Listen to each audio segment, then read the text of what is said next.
Here we are. We are back for day 3 of the Sonython, and exciting times all around today. We're going to be playing a bit of Ace Combat 2 to start off with, and then following we'll have the conclusion of Metal Gear Solid, followed by some Entwined, and then finishing it off with some Gran Turismo 2. Should be a fun time all around, but I am Volk, here to take you on this excursion through the skies, and my wingmen and co-pilots for this particular journey is Flaming Claw and Mia, who I believe is her first time actually being on this here stream. On the Sonython, yes. Yeah. Whereas I was here blabbing away very late hours in early hours in the morning on Medieval the other day, but this is the first time I was actually scheduled to be here, so let's get on with this. Yep, alright. You guys got to meet Tired Flame. Yeah, Tired Flame is... Sleepy Claw. Tired Flame being enabled by Stream Chat is even better than usual Tired Flame. But yeah, overnight we got in a donation for $10, and it says, I'd be remiss if I missed the opportunity to donate now that I have a paycheck, lest my shame from the Sonic-a-thon be overlooked. You're doing the work of the saints that you're here. Stay frosty, my friends. P.S. Entom makes me moist. Okay. So, yep, guys, if you want to drop in any more donations, I'm going to keep the list open and we'll be able to read off all your comments. Yep. And we're raising money for a very good cause, Child's Play. They work to provide children around the world in hospitals with games and consoles and stuff, so that's a good cause, because fuck, when I was in hospital it was boring as hell and I just had to watch YouTube videos. I had to watch the HellfireComms Sonic Heroes Let's Play. I am so sorry.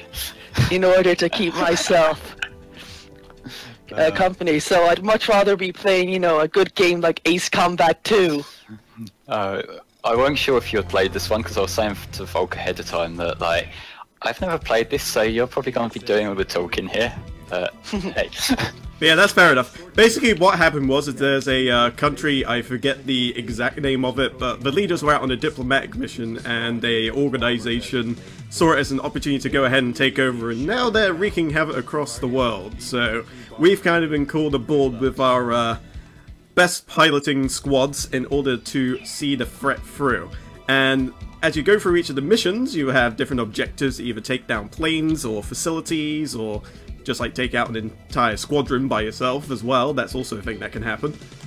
But cool. We'll give you your first taste with this one here. All we have to do for this one is take out a couple of B-52 bombers. And there are other planes as well that you can take out, which do actually get you bonus cash at the end, which you can then use to buy better planes. But for the most part, you can just go straight for the objective. That sounds really cool. I'm assuming it's a flight sim type game, like I can see it. It's a more aerial combat simulator, but I don't know, simulator might be too harsh of a word, because that would be kind of underselling it a little bit. Ace Combat at the beginning was very arcadey, but when it got to the PS2, there was actually some like really involved story as well. Nice. Ace Combat 5 and Ace Combat Zeros in particular stand out as some of, just generally some of the best Ace Combat games in the entire series, but also just some of the best games. Yeah, I mean, I play a lot of flight simulators in general, so you know, I understand what's going on. I understand what a lot of the numbers flying around actually mean. I totally understand.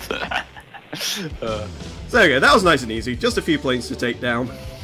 Kind of gets your bearings, because it can get pretty complicated later on, because sooner or later they start adding like ground batteries, anti-air, and start forcing you into like precarious situations, like trying to find your way through a narrow canyon, for instance. I like your camo plane that certainly is camouflaged in the blue sky. I suppose they're camouflaged like that just to hide them whilst they're landed, I would guess, but it is widely pointless. Yeah, so, it's kind of like, if you're in, like, the base area is probably a grassland, to be fair, but even then you're going to have your subtle runway and your subtle engines and your subtle jets. No one's ever going to see that coming. Base reports radar contact with an enemy unit in flat within the mountain region. Silver Dude says reminds him of Star Fox's first-person view. I've never played that nor seen Kind it. of. You can actually change the view to third person as well, similar to how you can in Star Fox. But I always have it as the cockpit view. I don't know, it's just always been easier for me. It's how I always played it. I suppose at least then you kind of like got your like HUD on screen like lined up so you can aim properly. Yeah. Oh, we've actually been introduced to something that's a first in the missions, actually. You get specifically named pilots and planes that you can find in various missions. They're usually optional, but if you destroy them, then you get their emblem, and that's like part of the 100%ing part that comes in. Basically, you got to take out all of the special pilots. Alright, are you going to be going for all of those in this run, or just a standard run? I'll just go, if I find them and they happen to be in my way, I'll take them out. Fair play. I love them blocky mountains. Alright, I here's do, what we're but gonna they do. look. Considering the time, that texture is beautiful.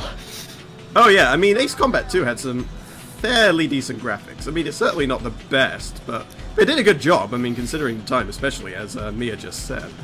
Yeah, like the fancy looking mountains are there to distract you from the fact that the background is literally just a very basic gradient with very basic clouds. I'm sorry, I'm a pedantic little fuck sometimes. I can't do my gig. Don't mention the fog. The fog, which is a white layer. And is like 2 feet away from you. Yeah. Alright, there's a Superfly, we're gonna go after him, because that's bonus money, as far as I'm concerned. And I like me some money. I want to be able to unlock some of the really, really fun planes later on. Oh, missile! That's when you gotta be careful. Yeah, they do actually fire back at you. I mean, you're not, like, invincible. They will take note and they will fire upon you if given half a chance.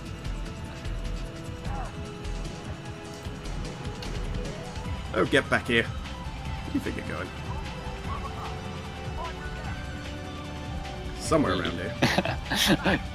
The way I'm seeing it is just you like sort of panning around, and it looks like you're turning a lot sharper than you probably are. Yeah, it does a little bit. Some planes do have sharper turning circles than others. So is it like an overall best one? Is it like a progression thing, or are they balanced in a way that like some are better turning, some are faster, stuff like that? Kind of. Some of the earlier ones kind of play on various strengths and weaknesses, but for the most part, it is literally a case of there are some planes that are just blatantly better. Especially some of the ones towards the end that you can unlock. Like, there are some that actually just allow you to fire 4 missiles at once, and very few other ships actually do that. Yeah, like at that point, like they don't even stand a chance, really, do they? Alright, there's Superfly again. We're gonna go after him. Let's see. Will we get to see him up close, or are you just gonna blast him down? I'm gonna try and blast him down. I'm not getting intense over this. I'm a few seconds behind. Come on. It's almost down. Almost isn't completely Vogue. There we go. They do tend to evade, so you have to get quite close to them. Alright. Just seeing the subtitles at the bottom of the screen again reminds me of Star Fox. Except we don't have Slippy and Peppy and Falco. What a huge loss that is. Alright, let's go to our targets. Awesome. We want to make sure they don't disappear, because otherwise I think they fail the mission, but I should have enough time. Let me see. I hope. What's this game's music like? Very, very good. Right, I am going to look for a playlist of this to listen to in the background. I mean, Ace Combat 2 has some of my favorite music in video games. Let's get a thing up, someone must have uploaded it. Oh yeah, Ace Combat 2 full soundtrack. And I imagine everything here is going to be completely inappropriate to what's happening on screen at a given moment, because that's how YouTube uploads against gameplay tend to work. Yeah, someone knows what's up. Fire Youngman, probably one of the best. Although I like Sunset Glow as well, that's another one of my favorites. I've got the video up here. It's one of them ones where someone's uploaded the thing but hasn't put timestamps in, so I've just got to wait and see what the different songs that come on are. It's fair enough. Well, the chat will know since they are listening to it live and all that malarkey, and they'll have the sound on. Well, check the comments. Someone's probably uploaded like a timestamping in the comments. I don't get to use the machine gun very often, but once you actually get them close enough where you can actually fire it, it is so satisfying. Yeah. Well, to be fair, if you're firing a machine gun from a distance, that's not the smartest idea, so yeah.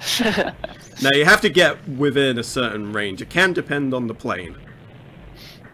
But sometimes they have longer range than others, but usually you have to get really close, like within 400, 500, I guess, feet or meters. I'm not sure how they measure it in this game. I'm loving the loop-de-loops on that end map screen. Yeah, it actually gives you a thing that actually shows you where you've been and where you flied around and all that. It's kind of cool. You just kind of think, where the hell was I going? yeah, just like on the end screen and you're just going in circles for like 5 minutes straight. Alright, we're going to go ahead and purchase the A6, I think. It's a very, very fun plane. Good for ground-based combat. And since we're going up against the supply bay next, it is a very good little fighter to have. On the supply bay. We have received information that an enemy aircraft carrier has entered a port in Anchorhead Bay and is now resupplying. Yeah, for this one there's literally only one target, so you could in theory just literally gun for it, but if you're low on funds, it's usually a good idea to try and do some collateral. Yeah, I get you. Someone's got a link with the individual songs, so let's see what's what. What one was it people were gushing over earlier? Fire Young Man, isn't it? Yep, that's the one. Let's have a listen to this then. This sounds like kind of 80s rock sort of guitars and shit. I'm digging this. That is more or less how the soundtrack goes. I think there's a few that do diverge a little bit, but not very much. Alright, let's have a look around and see what we're dealing with here. Transports, F-16s, more F-16s, a carrier, some A-4s. Alright, no special planes by the looks of it. Luckily, they also tell you like how much each kill is worth, so if you want to cherry pick a little bit, you could literally just find the ones that are worth the most, destroy those, and then just get your target. Strategic plane killing. Yeah, pretty much. Cost efficiency in action right there. There we are. We're going to give the A6 a rollout. Most of the Ace Combat soundtracks are amazing, and they tend to vary quite a bit as well. When they got to the PS2, it was more orchestric. Oh, right. Yeah, this is good.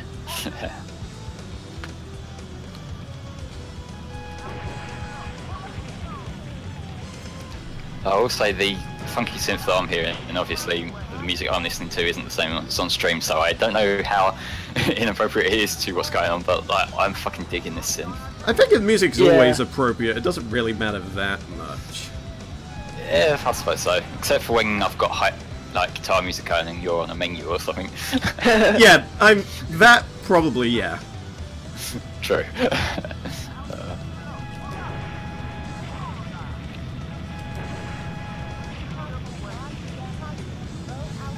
You're flying very low here. Yeah, you kind of have to with the ground targets especially. Cool. Is this just taking place in like fictional land or? I believe it is. Usually they take place in fictional areas that are kind of loosely based on real places, locations, factions, etc. Ah, okay. I think the closest thing I've played to this is actually the PS3 download version of Afterburner Climax. Oh yeah, that was a good piece of arcade plane flying, that. Yeah, I think that's been taken down now. I don't think they sell that anymore, which is odd. But, really? Yeah, I think it was one of them, like, Sega did a bit of a sweep at one point, but I don't think you can... That's unusual, because I always thought that was a really good game. I can't see much reason to take it off unless there was some copyright disputes or something. I don't know, like, I think it's original music that game's got in it, so it shouldn't be like a music thing, but I don't know, it's odd, but yeah, that is quite a fun game. It's one of them that I'm not even that fussed by the fact I don't really know what I'm doing, it's just got that sort of hype pace to it that I can dig it. Oh yeah, absolutely. Yeah, you were definitely flying by the World Trade Center back there. Jesus. Volk, do you prefer the rookie controls in AC2? Someone's asking. I do prefer them, although if you do turn off the rookie controls, you can do some really amazing flying. Unfortunately, for the sake of the marathon, I'm not that confident, so I'm sticking with rookie for now, but I'm planning at some point to stream Ace Combat 5, so hopefully I'll be able to show off some fancy flying when I get down to that. Kiki, what's up next on this thing? You don't necessarily have to have the right plane for the job, but it does help immensely, because it can make the difference between taking out a target in 1 or 2 missiles and taking it out in more like 3 or 4. Oh, so is there like an intended plane for each mission? You can kind of say that, although there's nothing stopping you from taking different ones. It's just a case of, if there's mostly ground targets, you want to make sure you buy a plane that is mostly specialized in ground attack, for instance. But if you're looking into doing mostly dogfighting, then obviously you'll want something with a lot of mobility. Yeah, something fast, something to get the fuck away if something goes wrong. Yeah. Alrighty then. Let's go ahead and buy that as well. I think this is one of the mixed missions where you got ground and air targets. By analyzing the enemy strike pattern, our intelligence division has successfully determined the location. SGM says Panzer Dragoon's still my favourite in terms of rail shooters. I haven't actually played that game, but I do remember it having quite a cool track in All Stars Racing Transformed. Yeah, it did also have some music plopped in on the jukebox in Phantasy Star Online. Oh, right. But yeah, from what I hear, it's a very good game. I just never had the chance to play it myself. Yeah, there's a lot of these Soul Sega series that I mostly recognise the motifs from the racing games, but haven't actually played the games themselves. Speaking of Sega, have any of you played Space Harrier? Yes, I've played Space Harrier 2 a lot. Love that game. So good. Yeah, I haven't, but I've seen it. Volk, I think you streamed that a while ago. I did. It was. I can't remember if it was one of the first games I streamed, but it was certainly up there. Very cool game, that. Yeah, whereas I am the pussy casual when it comes to Sega stuff, which is mostly Sonic, bit of Ristar, because Ristar's lit, but that's about me. Yeah, fair enough. Final Fantasy Star Online. That would be a crossover I would love. Volk just making up these crossovers on the spot. Oh yeah, you know, if anybody's listening that has the power to make them happen, you know. My wallet's open. That's not gonna happen, Volk. Ah, there we go. Took one head on. It's always a good feeling. Sweet. So we're basically sieging a castle, which is kind of awesome. Not sure how thematically appropriate, but cool. I don't know, sometimes you have like all the... I don't know what it is, but you always seem to have like these war dudes that are all hell-bent on taking over the world, and they just commandeer an old castle to sort of like as their base of operations. Well, like, fuck it, no one else is using it. Well, at least they're reusing it, and they're not just buildings, just like an entirely new building that they're just going to tear down later on. Yeah, over here, if you want to squat, then you got to have some like abandoned little bungalow or something that's been boarded up for 6 years. You don't get no castles left around my place. We have quite a... Yeah, there are quite a lot of castles in England, though, that you can still find. Mostly they seem to be in Cornwall and the like, though, and usually up the north. Yeah, they sort of generally cleaner places.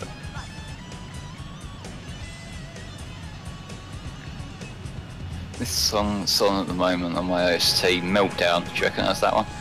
Vaguely, yes. It's pretty decent. It's not one of my favourites, but it's at least sort of in the middle of the pack for me. There's not really a worse song in this game. It's more just songs I prefer over others. Yeah, okay, yeah, this one's a little bit more repetitive than the first one was. It hasn't got as much, like, you know, upbeat synth. It's more of a just groove sort of thing going on. But yeah, it may be like an... It may be, I think it's a menu theme, if I recall correctly. Ah, fair play. I mean, it is pretty hype for a menu theme, to be fair. I like when there's good menu themes in games. Oh yeah, absolutely. If you can nail the menu theme, then you know the rest of the game's going to be good.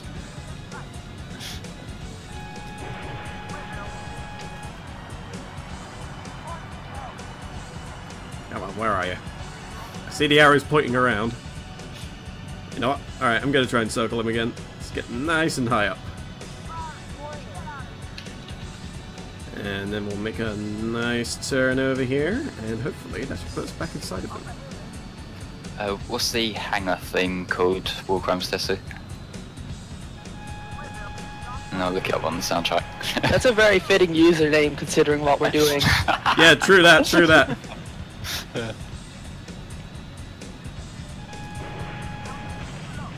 Oh, it's just called hangar, is it? Let's have a look. Alright, I haven't found the special dude yet. Where is he at?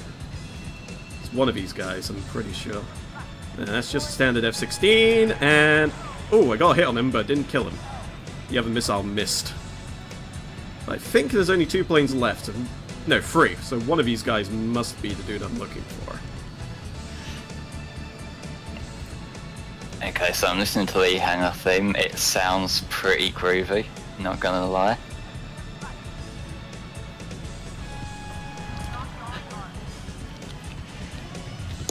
Anyway, guys, if you're ready for a donate, if you want to donate, go right ahead. The button is below the stream. Yeah. Go on, get back. If you're on the website HFC Sonython, hfc-sonython.com, there's a donation widget. You can use that, or underneath the stream on Twitch, there's a donate button, and you should definitely donate because, well, it's good for the kids. And it's also good for you because you get to unlock bonus games and stuff every $1,000 we raised. Yep, we did unlock the first one the other day, which is Jumping Flash. That will be played on the 1st of September. The others are all secret until they're unlocked, so if you want to be surprised, then, you know, let's get some money in. And if you're on the HFC Sonython site, if you scroll down a bit, you'll see we also have some incentives that you can contribute your donation towards. So there's ones for naming the Final Fantasy VII characters, and there are some great ones coming in, like there's donations for Cloud to be called Dickhead, which that could be fun. And yeah, I think a lot of people want that one. It's gonna take. I think it's gonna take a lot to budge, but apparently I've been hearing rumors that people will be trying to snipe that one out. So if you want Dickhead that badly, don't assume that it's safe. Yeah, that's one thing that I've noticed from the years of doing these marathons, is that sometimes you do just get a sudden shock, huge donation come in, and someone will try and, you know, snipe stuff if they get the chance. So, you know, nothing's safe. You just got to keep donating for the incentives you want to unlock. As well as the Final Fantasy ones, there's also Mega Man X5, so there's ones for whichever character you want to start as, so that's between X and 0. Right now, X is in the lead with $1, and there hasn't been any for 0 yet, but, you know, 0 has the badass blonde ponytail, so if you want to put money towards that, that will definitely be appreciated. And there's also ones for the other endings and the other armors in that game as well. Indeed, and just to stress, the deadline for the Mega Man X5 things are actually when they have it. Wait, 0 Stage 3, I believe, is the deadline for like the endings and stuff. I believe Snake told me that the other day. Alright, okay, so yeah, but the ones about what characters to start as and that we need to know ahead of time for the run. When is X5? Yeah, when is X5 on the schedule? Let me have a little look. That is on Wednesday, so that will be Wednesday or Thursday morning our time, but 12 AM BST. And Snake will be playing that with me and Mia on co-comms, unless one of us falls asleep. So we'll see how that goes. Well, it's earlier in the day, so that's all good. Yeah. Folk, what the hell is going on here? We gotta basically go through a ravine and take down... Well, our target's the base itself, but there's a plane as well that we can take out optionally.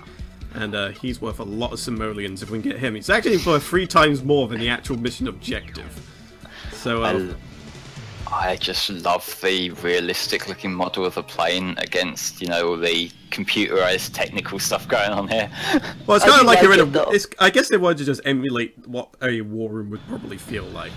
Yeah, but it just feels odd to me they didn't make one for the plane as well, but that's probably me being overly particular. This looks like a real-world version of the trench fight from Star Wars. Yeah, it really does. You get a lot like that. There's like the final mission especially, my god. That's like Star Wars to a T almost. Have any of you played the the really old Star Wars arcade game, which basically yes. has the trench run. Yeah, I love that one. I haven't. I remember playing a bit of a Star Wars game on the N64 just because, like, my brother had it. I don't follow Star Wars at all, so I have no context. But basically, there's stars and there's wars. Thank you, Mia. That really helps me out. And occasionally there's the product plot. placement.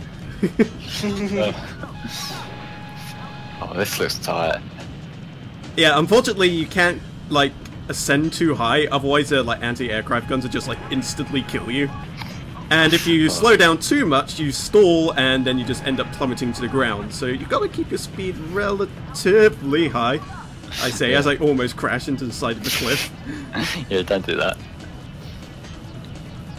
Oh Jesus! Yeah, it's a bit of a balancing act, this one. Zerno is asking, have you guys seen the new space battle trailers for Battlefront 2? I haven't. I have. It does look pretty interesting. I mean, it probably ended up being more the same, but as long as you add more modes and more characters, I can't see it doing too much wrong. Was that the game that they spent like half-hour straight on during E3? I think so, yes. Yeah, I think that was my cue to tune it out and have it as a name at the back of my head, ignored, to be fair. Yeah, I haven't really played any Star Wars games except the really old ones, like the Atari 2600 ones and the original Star Wars arcade. So I've seen a bit of The Force Unleashed, which from what I've seen of that, it looks like basically Silver the Hedgehog the game. yeah, except good. Well, that's fair play, but I'm at a point now where I've replayed 06 so many times that it's like the problems people have with it just go straight past me now, so like, I forget how repulsed people might be by that comparison, but still. There we go. Nicely done. Pretty much flawless. I saw a lot of smoke, so I take it you beat him. Yep. We even got the other plane as well. Alright, let's go ahead and save, just in case. Yeah, sweet. Hey Don, see you in the chat. Oh hey Mechadom. Mechadom was helping me test out Discord's screen share the other day with really awful Sonic 2 prototypes where the level backgrounds were going absolutely crazy. Lovely. Oh, the A10, that's what I'm talking about. Nice. There are very few planes that are actually superior. So we got the choice between Nighttime Pursuit and Attack on the Mine. I think I'm going to take Attack on the Mine. Well, that plane does look pretty fucking beast. We collected a flat recorder from an enemy transport plane destroyed in the attack on the Ravine base. After studying it, we Volk, Ace Combat Fan 21 is asking, question why 2 and not one of the PS2 games? This is just like, you got more experience with this one. It's partly more experience, but also partly due to length. You have to remember we got to try and fit in quite a few games into this here font, and to do an Ace Combat game like 5 or 0 would take a good while, so it's not really something that I think I would be able to fit in properly. I would have liked to have done, but it's just more of a matter of time, and I wanted to show off a Ace Combat game, and 2 seemed like the perfect fit. Yeah, okay. Yeah. Apparently screen share on Discord was better than Skype, so that's not really hard. Yeah. It's pretty damn good. Alrighty then. I think for this one I may want to take a wingman. So we'll take some support. Cool. Seeing as we're going for a more ground-based plane for the sake of the targets, we are going to go ahead and let them engage the enemy aircraft with an F-16. Right, we have a new donation from Captain Turbo. I see someone is trying to take away Tom's destiny. This can't happen. Please put this towards case of being renamed Entom. Keep at it, guys, and best of luck with the runs today. Thank you very much. Oh, just add that on. Sweet. Again, keep up the donations, guys. You know you want to unlock some of these sexy, sexy games.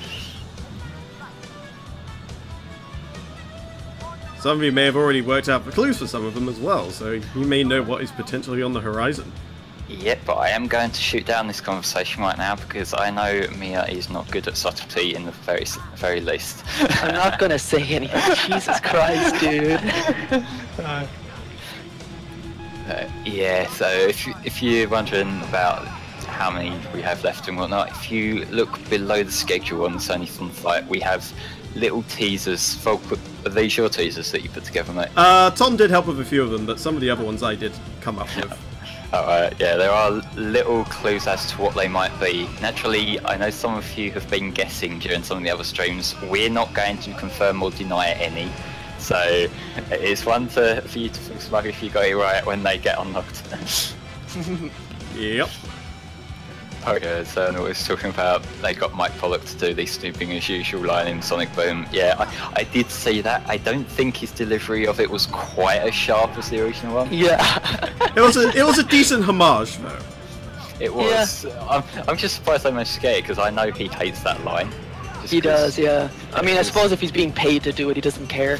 Yeah, I know. I think it's one of the things of, you know, every fucking like streamer or anyone who ever asks to talk to him is like, can you do the line? And like that must get on your tits after a while. Yeah. Thank you, Flame. Now I have Mike Pollock's tits on the mind. Okay. Bit random, but there you go. Mike Pollock is a legit chill guy. I met him a little while ago. He's really cool. Alright, one more target left standing. See if we can get it. We're going to need to come in from quite high up, so let us get some altitude. There we go, that should be enough. And my wingman over there is seemingly doing a good job. I can't actually tell, I'm not really keeping up. I'm just concentrating on the ground targets.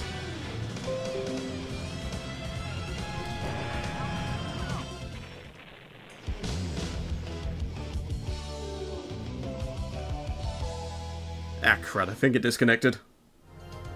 Hello. There we go, I'm back. Sorry about that. There has been a minor issue with BT. Apparently they don't think the stream is hype enough, so they shut it down. That's mean. Alright, it should hopefully be coming back on Twitch before long, but I have a local recording, so we can use that. Don't need to worry about the disconnect doing crazy things. We'll just wait for it to go back live on Twitch, and then we will continue. Yep, and you've got the file, so you're being the one who does the trimming out the bit in the middle. Yep, that's fine. I can absolutely do that. Thank you. But So Flame, I don't get triggered by it. But Flame, don't you want to use Twitch's highlight system? Yeah. I'd rather not. Anyway, it looks like we're live, so... Alright, so I'm safe to carry on? Excellent, alright. Looks like it. Escorting our attack operation. Alright, this looks like a... Ah, it's an escort mission, okay. Ooh, is this one where you got a guy who can't take too much damage? Not necessarily. You have 4 dudes that you have to protect, but you don't necessarily have to be glued to them, so to speak. You just have to take out the targets before they can take out you. So is it like, it's not one of the worst escort missions? Oh, not by far. It's just that you have to be very careful to be precise with your targets. That's good. You don't have one of these things where you got loads of guys you got to protect who have idiotic AIs and just idiotically run into, like, straight into danger. Because you get them sometimes in games, and they're really that's the truth.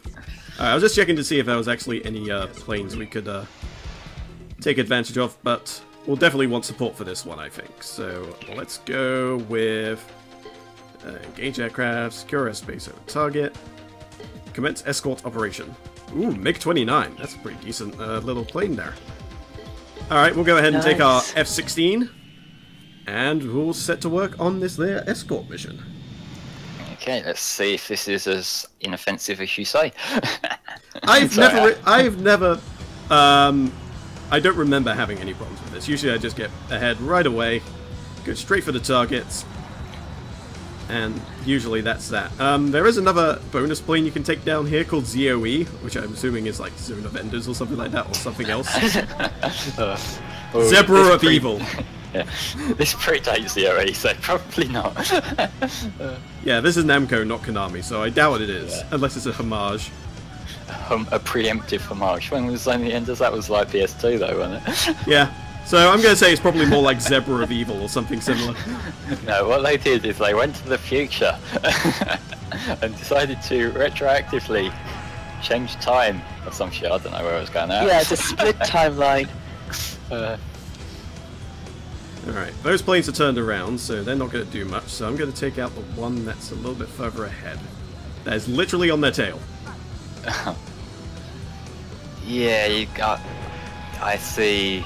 I can't pronounce this person's name in the chat, but Dante Demon Arm, sorry. I can see why you're skeptical towards escort missions, because so many that I've played in so many different kind of games are bad.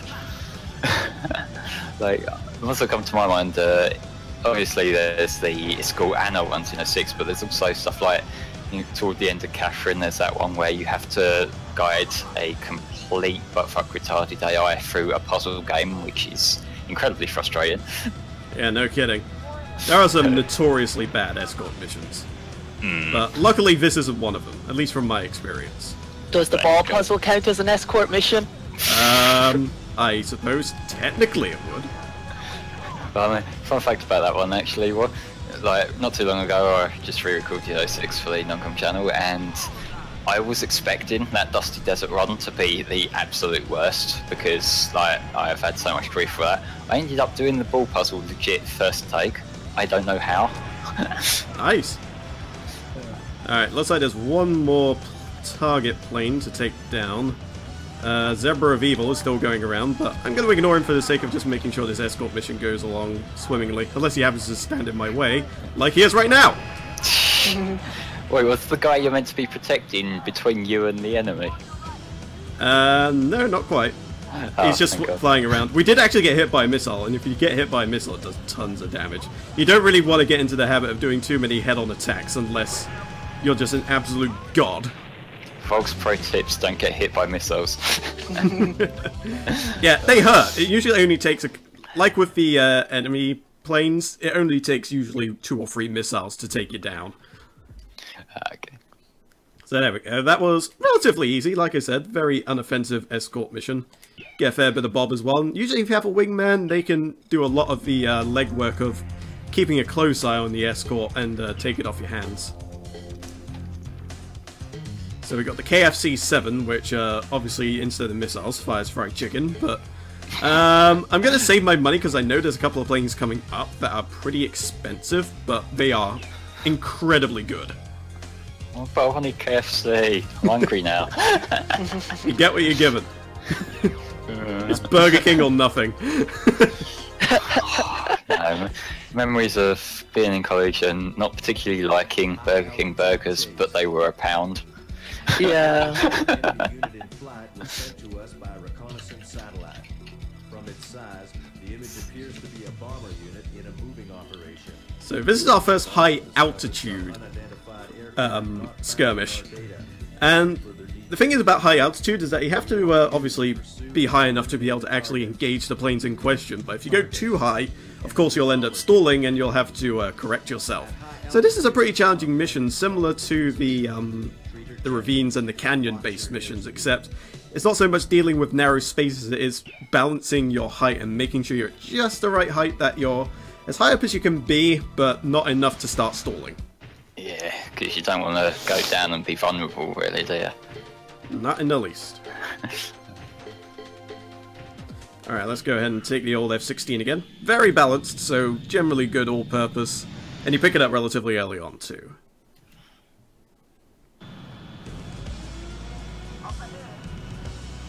Alright, here we go, and now we gotta soar high above the clouds. Cool. So, Nice. now the visuals are even less detailed. Alright, get a little bit higher. Ah, got him. Nice. Although we did stall out a bit. Sometimes what you end up doing is you just get high enough, fire a couple of shots, and then just deliberately stall out, and then that way you know that you've caught up to the point where the enemy is and get a couple of shots, and usually that's enough. Luckily this game doesn't, I probably assume it doesn't have realistic engine damage. Not quite, no. Otherwise, you'd game over very quickly in this game, I think. Yeah. You don't want to purposefully stall your plane, I don't think. No, absolutely not.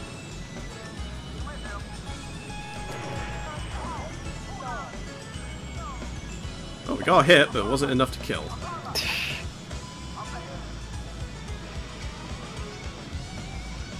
just gotta get back up there.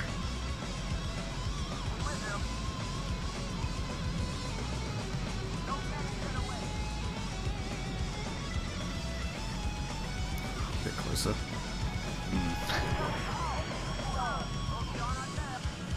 Got him. Sweet. Oh, I do like that above the clouds view. Yeah, it is pretty hype. Yeah, it looks really nice.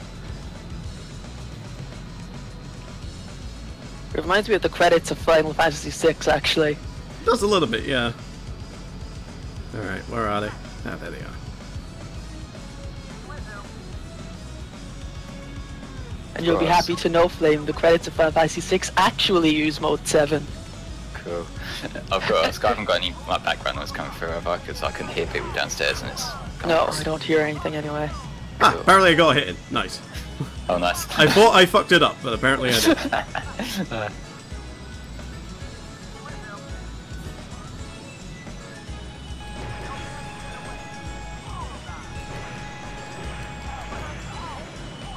There we go, that's more like it. That's the stuff. Alright, one more to go. Let's do this. Damn, XP70. Get back here. Take your medicine! Get back here! Get over here! Apparently this one will take a bit more of a licking than the previous ones, but that's fine. Still got plenty of stretch. I think it only fails when you actually get to the end of the operation area. So that's fine. Come on. Oh, there we go. Yeah, I think if this was a real plane, I don't think you'd be able to maneuver that easily. Yeah. I mean, you gotta take some liberties. I mean, it is a video game. Oh yeah, I know. I'm just comparing it to real planes because I play Flight Simulator quite a bit, and I don't know too much about actual planes or anything, but I don't imagine you could do something like going from, you know, straight down to straight up without, you know, killing yourself. And the plane. Need to find out. Yeah, but you tend to play the boring plane games for me, yeah, the ones where it's like I have to keep telling you just crash into something so it's interesting. That's because it's not boring when you're playing, it's fun, and I like messing around with the airplanes, tools and stuff. Like, I'm not like an avid Flight Simulator player, like I'm not that big into it, but I still really enjoy it, if that makes sense. I'm not the most hardcore. How many hours you got in it now? 41 hours in Flight Simulator X. That's more than I could put into generic plane game. I also have quite a few hours in X-Plane, but I won't go into how I obtained it. I just about managed that. Like, right at the edge of the combat area. I literally took him down. And that unlocks the F-14 for us, which is awesome, I believe. Oh yeah, look at that thing. Let's have a look. Oh, that looks cool. I like that. Decently high stats across the board. Oh, baby. You can't really get much better than that, although there are a few better planes dotted around, like the SU series and the aforementioned quad missile plane. Is there an SUCC? No. Pretty sure there is. Okay. I think that one was decommissioned quite some time ago. Alright. Arms production base. I think this is another ground-based mission. Your mission this time is to take over the enemy. Your mission this time is to take out the production base, which is a source of the enemy base's weapon supply. That was voice. Yeah, it sounds almost Texan. It's a bit weird. Tall man and M-sphere. When you did that voice, you sounded like Wheatley trying to do that American accent. A little, yes. Portal 2. Remember, your target is the enemy's defense force and not the base itself. Alright, so this one you have to be a bit careful, because there's a specific target among many that you have to take down, so... You have to identify which bits not to take out, and choose your targets carefully. Don't shoot down the friendlies, right? Do it. Let me see here. Let's go with secure the base, and we'll take our own F-14 out for a spin. Oh, sweet. I want to see this one. I believe the F-14 is actually the poster child of the Ace Combat games. I think it was the one that appeared in the cutscenes when you start up the game. I'm not entirely sure, though. I could be wrong. But it's got that look to it that I imagine it doing anything cool is going to be like dramatic as fuck, so it didn't surprise me.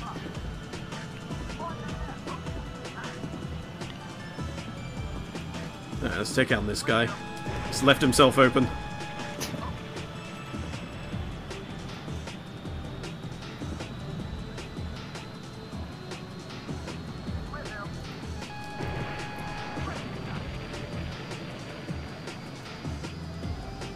Can confirm planes go fast. Oh yeah, this one is actually pretty zippy. Like some of the other planes we've seen so far, they take a while to accelerate and they don't really go that quickly. But this is one of the first high-speed ones.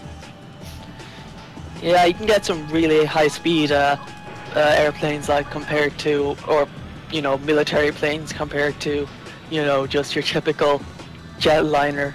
Yeah, and later on in the game, you also get stealth fighters as well, which is very interesting. Cool. Alright, let's start taking on some of these targets.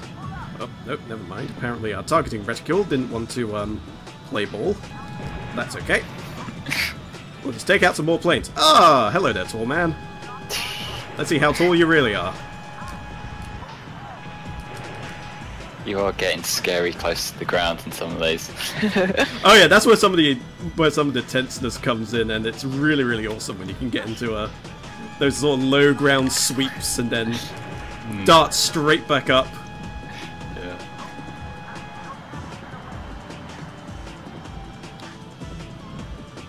Alright, let's try and take on you instead, I guess.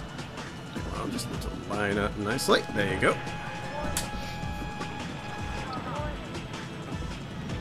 Let's try and see if we can make another sweep on the base. You know, it can't be particular, especially when there's an actual mission to be done here. Yeah.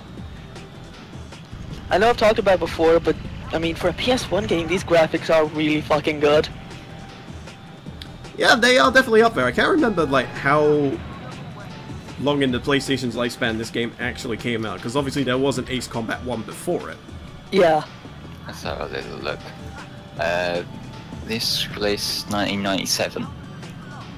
Wow, same year as Final Fantasy 7 and... Well, at least they don't look like freaking Lego figures. Well, yeah. True. So yeah, there's only a couple of years in. Not bad then. Just having a little nose through the Wikipedia page now. Let's see, is there anything interesting? Yeah, that's another one. Garden. There's another gun turret here. We may as well take that out as well. Oh, it's a missile turret. Oh! Got it. There we go. Got him. It was all fine. I calculated it perfectly. I think there's a plane there. Let's see if I can pursue it. Hey, won't see me coming. Shadow Reaper says, "Folks, slow down, son. 1.5k in a dive, then pulling up sharply will not only stall you, but also knock out your pilot." Yeah. But yeah, this is kind of basic, but in the PS2 Ace Combats, you can pull off some really tricky maneuvers. They are pretty hard to do, though, and they take a lot of practice. But damn, does it not look fancy when you watch over it again. Missed him completely. And another thing to note is that you are limited on fuel and missiles, so sometimes in some missions you don't necessarily want to stick around for too long. And that's always something you've got to be mindful of.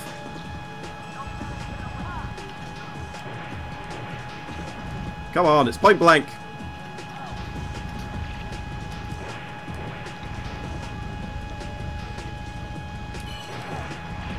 There we go, got him. Alright, now what's left is to take down the rest of our targets. There we go.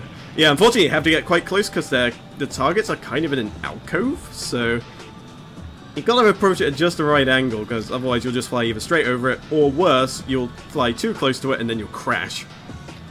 And Yeah. neither of those is really ideal. There we go. Nice and easy. Apparently there was a PSP version as well, according to chat. Let's see. I'm curious as to what they will look like now. PSP. The Sky's a Deception. Someone in the chat just says use the Force, Volk. Oh, we'll need the Force later on, believe you me. Oh, there we go. That's our first stealth bomber, the F-117A. Alright. Let's see how this thing looks. That's not half bad at all, actually. We got a bit of dosh. We can probably splurge a little bit. Yeah, why not? Let's take it out for a spin. Destroying the enemy's prototype bomber. Ooh. Destroying the enemy's prototype bomber. From the data found in the enemy's arms production base, we have discovered that a prototype bomber is currently in development. According to our data, development of this experimental airplane is... Ah yes, the yellow arrow of death. We were not prepared for this development. It's too strong. It's just bouncing all over the place. It's inhuman. No. You to attack the production hangar, seek out the prototype bomber, and destroy it. Simple enough. The prototype bomber. Famous last words. The experimental plane is probably housed in one of the hangars lining the base. So we got to be a bit of hide and seek as well. It's not in... Exact location of the plane. You have to bomb the hangars first, and you have to find whichever one has the plane in it, and then you take out the bomber, and then that's mission complete. Alright, let's go with support again. Have our boy Slash. Let's see what we can get him on. Can have him cover the tail, engage enemy aircraft, or secure airspace over the target. Let's go with cover my tail. And we'll take the stealth fighter, I think. Oh, I don't know though, the F-14 is still pretty damn strong. I don't think we need to worry about radar. Balls to it, we'll go for it. Gotta go for the new fancy plane, haven't we? Oh yeah, we've got to take the stealth Dorito out for a spin at one point. The stealth right. Dorito. Yep, stealth Dorito. That's what it's called now. Is that when you're like, I don't know, like in a cinema or something, a really quiet cinema, and you don't want to make any noise, so you just like take out a Dorito and just crunch it really loudly. You have mastered the art of a stealth Dorito. You are now ready. The stealth Doritos are the ones that you suck in your bag rather than the ones that you had to pay like a $5 for at the door. Oh Yep. yeah. Ain't that the truth? Hey, Song. got him. I've got the song Warning Line come on now, which sounds pretty chill. I think that might be the one that's playing now. I'm not sure. Oh, is it? I think That's so. Cool. Let me just compare. Oh, that's a missile.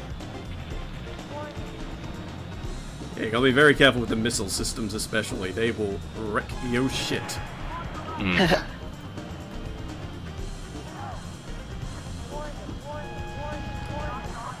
Warning, warning, warning. Yes, I get the picture. Yeah, like the first time told me what I needed to know. After that, you just sort of, you know, overkilling it.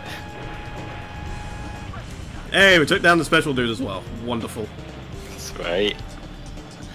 So have you got them all up to this point so far? There was two I missed, only because I wanted to take down the targets quickly. Oh, yeah. Okay, yeah.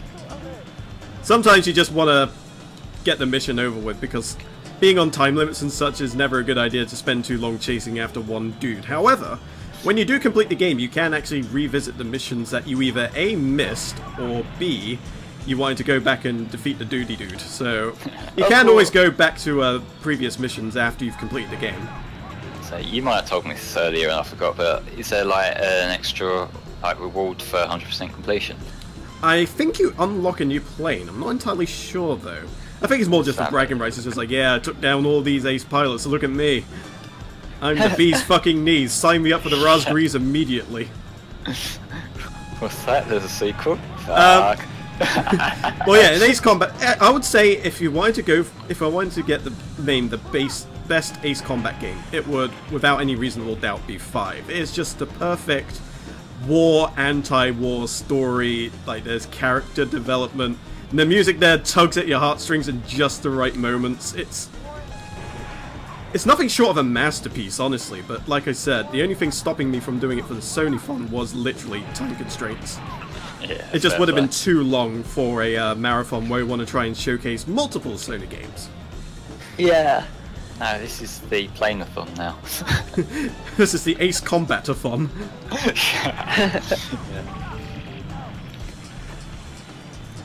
Alright, so there we go. Let's see if we can find hide and seek and see where this bomber's hiding. That's that old Dino Demon says, I think there should be an Ace Combat game that takes place in space. Well, I mean, if they could make a Star Wars game similar to the PS2 Ace Combat games, that shit would be the bomb!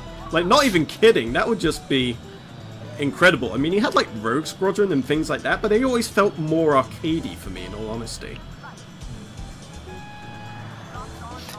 So basically a better No Man's Sky. I don't think it takes much to be a better No Man's Sky in basically anything. That got patched the other week, didn't it? Like, I wonder if it's actually. Well, it finally has multiplayer, sort of. After nearly a year or so in production. I just don't get how they managed to fuck up so bad. Well, they oversold it, they lied out their teeth just to make sales, and that was basically that. Stop being so entitled. Oh, fuck off that. He made the DLC for free. And of course, the last hangar that we check is the one with the bomber in it. Oh, of course. But hey, we at least took out the other hangars. I suppose we save a headache later on. Alright, anyway. Yeah. This thing's toast. We managed to cause needless destruction on top of the mandatory destruction. No, apparently this thing is tougher than I thought. It took 2 missiles and lived. Oh, shit. Yeah. Probably a good thing we're taking it out now as opposed to later on. There we go. No prototype for you. Good job. Look at that thing. So majestic. Alright, let's have a look at the replay for that one. Because I was circling around this particular island for quite a while. It's like, which one is it? There we go. And 95 grand for our troubles. That ain't half bad. And now I can't actually tell if it's just me doing relatively decently or if the game just throws money at you. But you don't tend to run out of money very quickly unless you're buying every single plane as it unlocks. Maybe the Air Force economy's just, you know, it's booming around this time. Yeah. It's great. Let's see. Sale of missiles are an all-time high. I like that really pointy one. Yeah. Yeah, those are generally your very, very quick ones. Probably, yeah. Information that the enemy's mobile fleet is on the move. They seem to be ready to rally immediately after joining forces with their yeah, let's get Danger Zone going. This time is to attack the enemy's mobile fleet and put a stop to the sea invasion operation. Okay, this song that's on now, Dead End, for some reason, and it's probably nothing to do with it, but it's reminding me of some of the music from the first Burnout. And I don't know why, maybe it's the sort of techno-y sort of thing going on. Alright, I think we're dealing with planes as well as ships, so we'll probably want to have somebody else attack the enemy fleet in my stead and break out the F-14 for taking out the planes. We'll reverse the roles a bit. Whereas before I was taking care of the ground forces, we'll take care of the air this time. We'll let them do that and then help them out after. Okay, we have. Oh, here is some Flame Youngman for the stream right now. Yeah. Well, we have a new donation. $11. Hey guys, having been in the hospital myself, I know how boring it is, especially when you're there for hours between tests. It's all for the kids. Put this sword's name in Barrett Helldragon. If that won't fit, make it Entom so that we can have our army of Entoms. Is there enough space in FF7 for Helldragon? I believe HELLGORAGON. No, you could have Helldrago. It's 9 character spaces, is what Final Fantasy 7 has. There's no name. You call him Helldrag, I suppose, or Helldurgan. Just take out the vowels. Helldurgan would probably. You could just call him THD. Yeah, THD would work. Yeah, is whoever donated in the chat there, because there's no name on the donation. Let's see.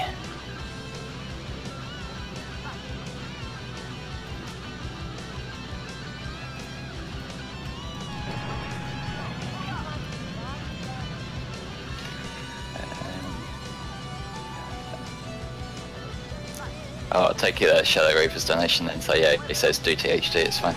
There we go. Thanks a lot, dude. Yeah, thank you very much for the donation. I'll just add that on there.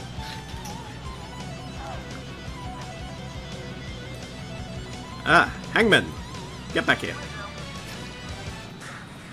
I want your trophy! Give it to me. Yay! There we go. Alright. Now I can help out the other guy with the, taking down the, vessels. Yay. This level looks like the apocalypse. Not quite. It's not. We're not at the final mission just yet. It's more of a sunset thing than anything really, from what I can see. Yeah. God, I love this song so much. Oh, that the Fire Young Man one. Yep. Let's put that back on. I did enjoy that song. Yeah, it's good. There we go. We have converted him. Mission accomplished. Well, now you've definitely converted it because I've added it to my YouTube likes, which is basically my music playlist these days. Nice. Now getting into his Twitter likes, that's something, That's an exclusive club right there. Yeah, it's a good thing they're private and no one else can see it. Oh wow, he is way too close. Oi! Stay away from my personal space. Even though I literally just went straight in front of said personal space. You're the enemy, it doesn't matter what you feel. Stay out of my personal space even though I'm shooting you. Okay, yeah, the consensus is up now on the site. Alright.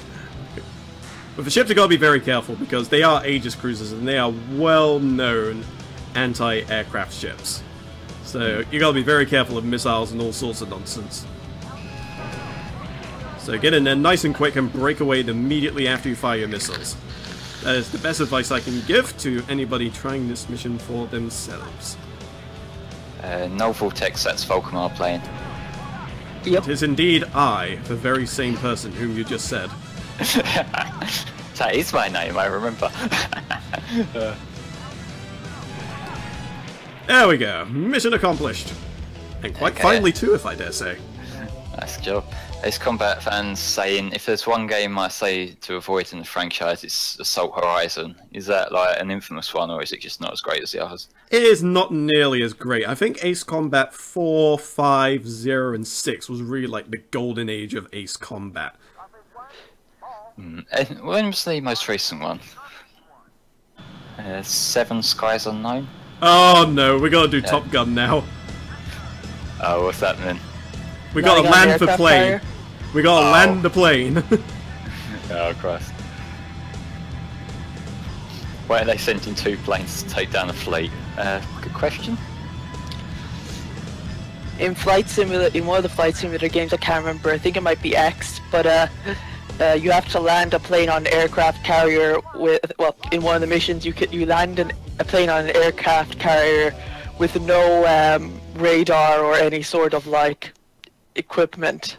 Fuck that.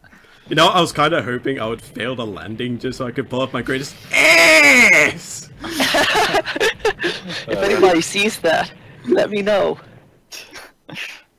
There we go. We managed to land the plane successfully. All is right in the world. We didn't fail at that even though we took on an entire seafaring patrol on our own. And you ended up circling round the other planes like over and over. Yeah, we could do all that, but landing the damn thing, oh fuck no. That's just asking the impossible. I think we're making pretty decent progress. I think we may be somewhere a little under or over halfway through the game now. Oh, cool. So we're making pretty damn decent time. Oh, so we might be moving up a little bit early then. Yeah, we'll give Samurai Snake a bit more time with any luck, but we'll have to see. These next missions can be fairly, can be a bit of a doozy.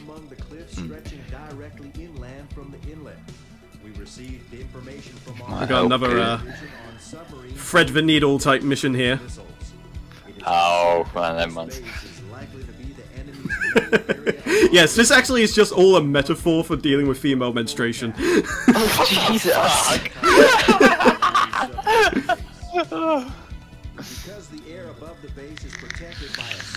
Yeah, this is where they tell you, yeah, there's like really high-tech anti-aircraft missiles that'll literally blow you out of the sky the second you go over a certain height. Mia, could I just ask you something, please? Yes. Could you mute your mic when Oh you're shit! typing? Sorry. Sorry. No, I've been meaning to the whole time. Sorry, I just been an accident. That was. It's fine. Alright, just carry on from now. Just make sure you mute when you do it. Alright, let me think here. I think the trusty F-14 will still see us through quite nicely for this mission. Oh yeah, that's the point. We are getting closer to the 1500 mark, which that'll be quite a cool milestone to hit for today. We're also at 97 total contributions, so it'd be really cool if we could get that to 100. Like, yeah, that would be killer if we could manage that. Yeah, which we are 16% of the 8,000. It would be amazing if we could make it to that 8,000. Oh, this looks more foreboding at night. I think the whirlies give you more money, so we're going to go whichever direction has more whirlies to destroy. Alright. Now, I believe when I was streaming this a couple of years back, I did actually suffer my first death around this point. So, like, these look kind of complex to watch. Are these as difficult as they look? Like, these thin, closed-in sections? They can be. Sometimes all it takes is just one misjudgment of where you reside in the space, and that's it. You just crash into a wall and instantly die.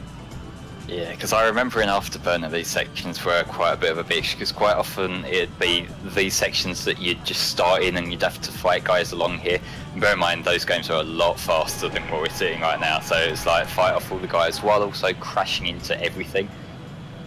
And you know, there's all the little perched sections at the side with the different guns shooting at you, and it's like, yeah, the walls tight around you, they're just an extra obstacle on top of literally everything else. Oh yeah, no kidding. What's next on my soundtrack? Let's see, On the Sly, the next one's called. What's that song like? Oh, I can't remember that one.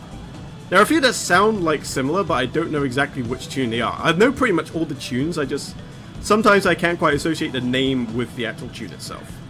Yeah, that's one of them things with game songs, so it's like, unless you're listening to the soundtrack outside of the game, you're not necessarily going to get the tip-off. Exactly. Alright, I think the target's nearby. Here we go. Alright, let's take out a submarine. Cool. Yeah, this song, it sounds sort of like stealthy, so like... It could well be this one that was playing now then. Let's do the comparison thingy. There we go. Managed to take down the submarine. Naturally, I mute as the sound cuts out. Damn. Oh well. I'm just listening to the songs just that this dude's uploaded on the OST, so I can just listen to them one at a time. Yeah, you could always compare later on, I suppose. The FA-18E has now been unlocked. Let's have a look at this guy. Ooh. That is a nice ground-based combat with plenty of other capabilities besides, so it's a blatantly better A10. Oh yeah, he looks like a big bugger. We have to take him out for a spin. Oh, hold on. Before I do that, better save, just in case. Yeah. This is where the missions do start to get pretty tricky, so saving regularly does become important.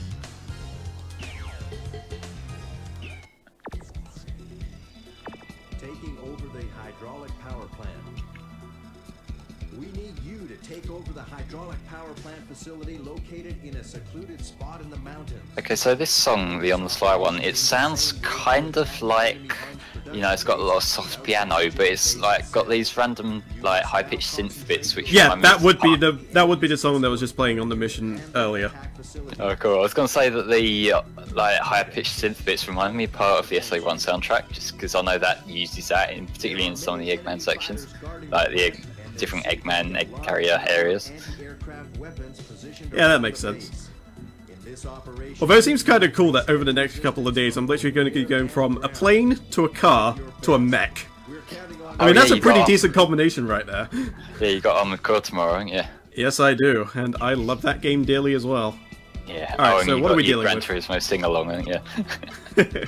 Yeah, that one should be pretty chill, like with Tekken. Oh, yeah. Yeah, but between that, we've got my game, the only one that I've put my name to in this marathon, Entwined, which is like the epitome of a kill game until you get to the later levels. They're actually quite hard, but like it's just one of them like really, you know, relaxing games aesthetically, and like the music's really chill as well. Ooh, the EF-2000. I remember that being a pretty decent plane. So let's go with secure airspace over the target, and we'll go ahead and take.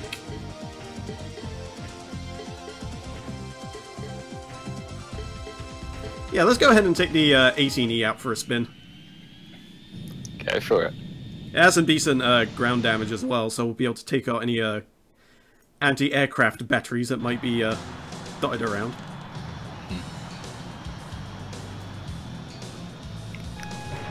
Mechadom, I will be playing Entwined, which is a PS4 indie game.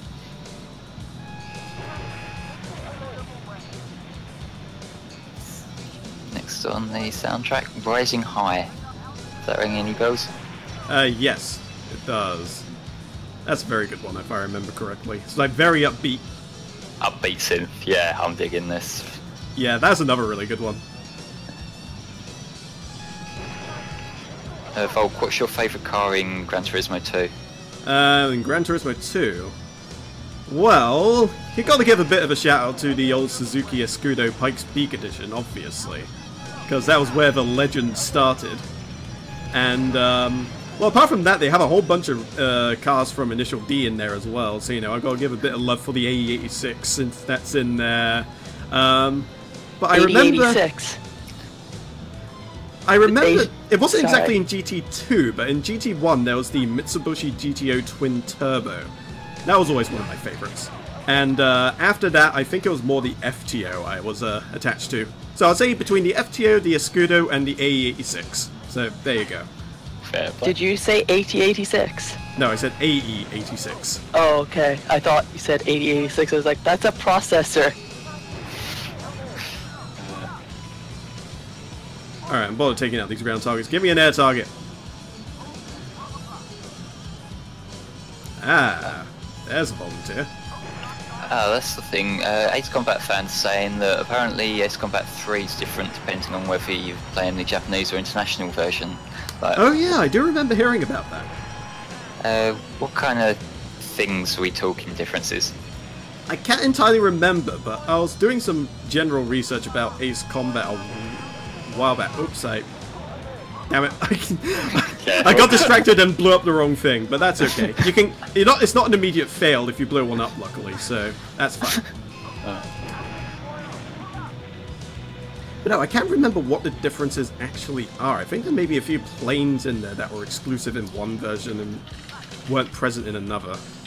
Let's have a look. Ace Combat is 3 they're talking about. I'll have a look on the cutting room floor. There's bound to be an article.